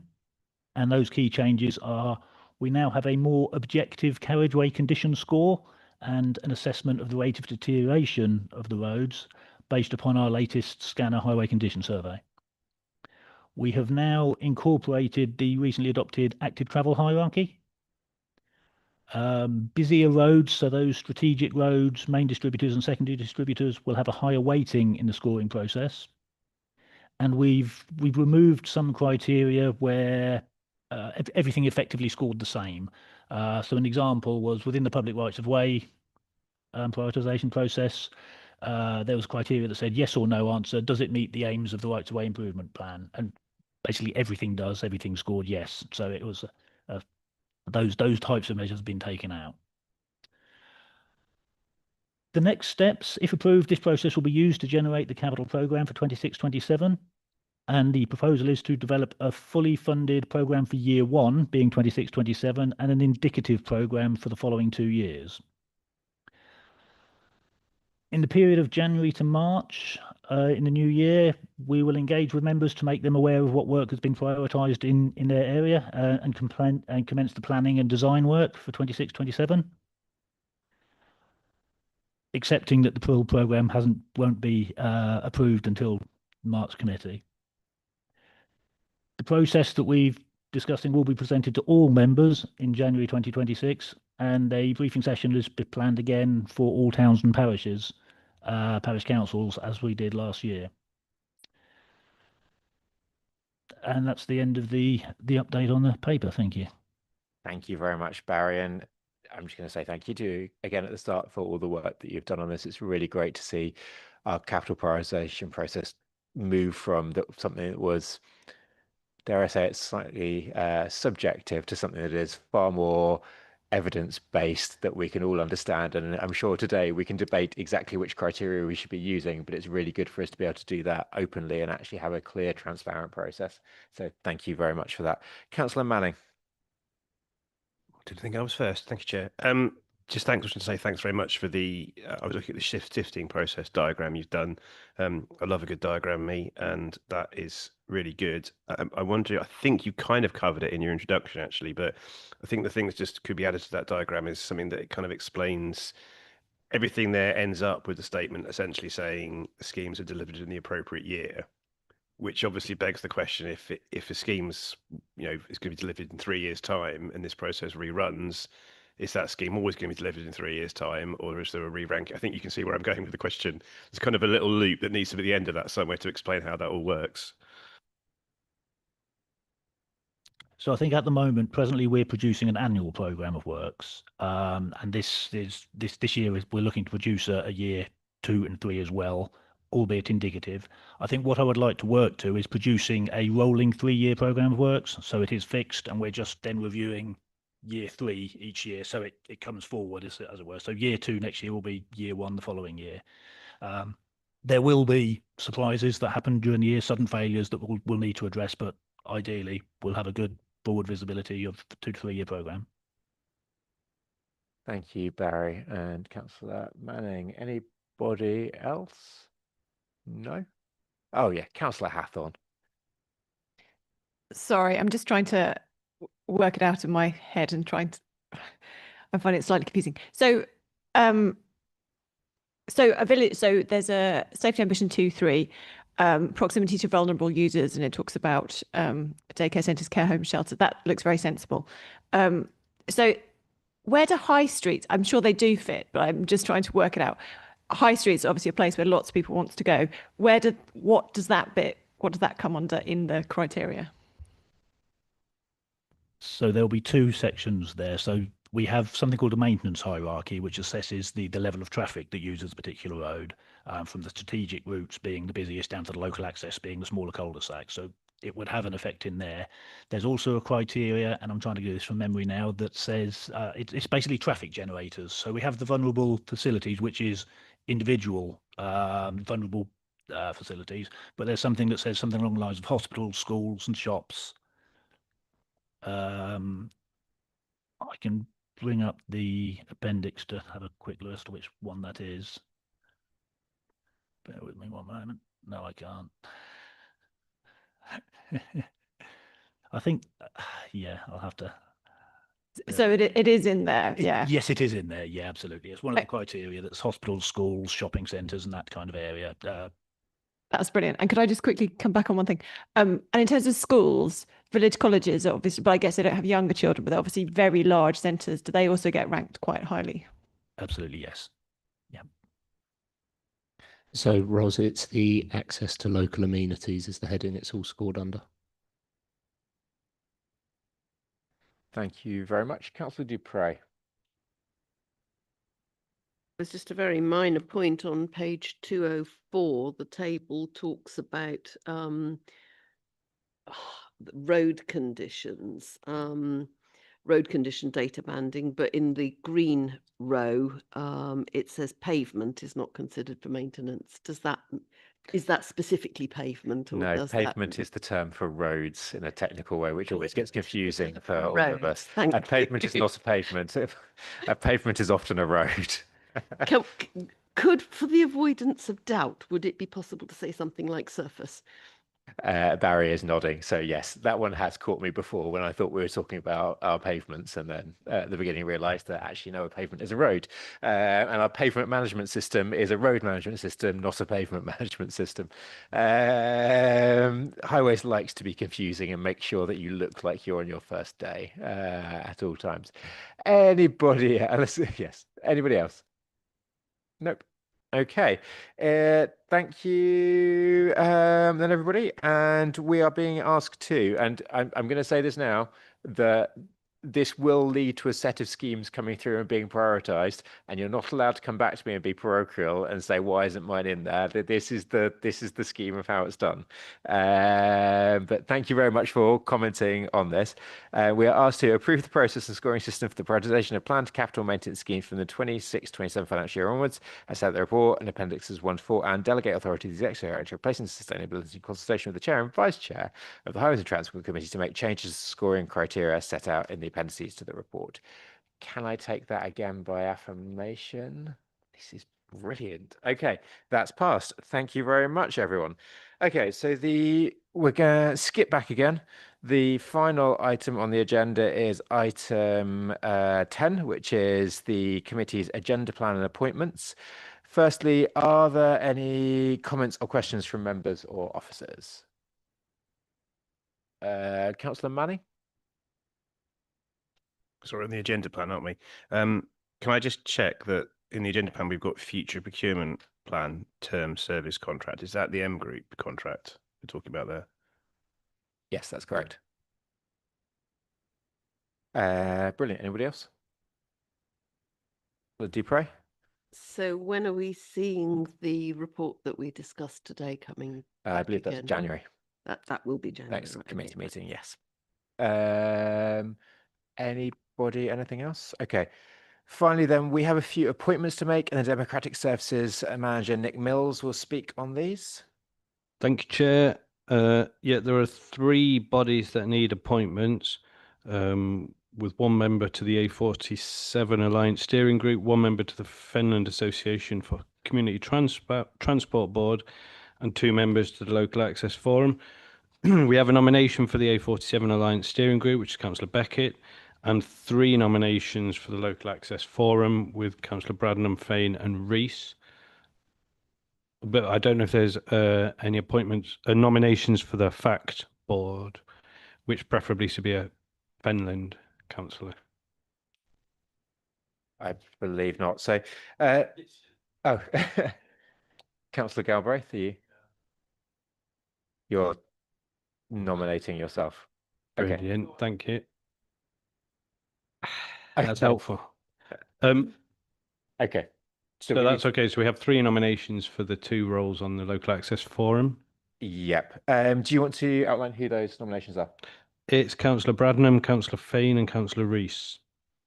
Brilliant. So I think we should probably, I don't know how we take a vote on 3 when we need Well, to. I'll have to take a vote for each person. So count how many people vote for that person, and then the 2 highest will Okay, be the fair appointments. enough. I just say before that, Councillor Green, I'm sorry to say I'm going to vote against you, but that's not because of you. I think the reason is that the Local Access Forum usually deals with things outside the city. So from my perspective, I think it would be advantageous to have members from outside the city on that, if that's okay with you.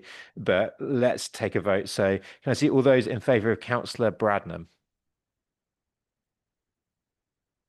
Okay, that's pretty much everyone, I think, unanimously.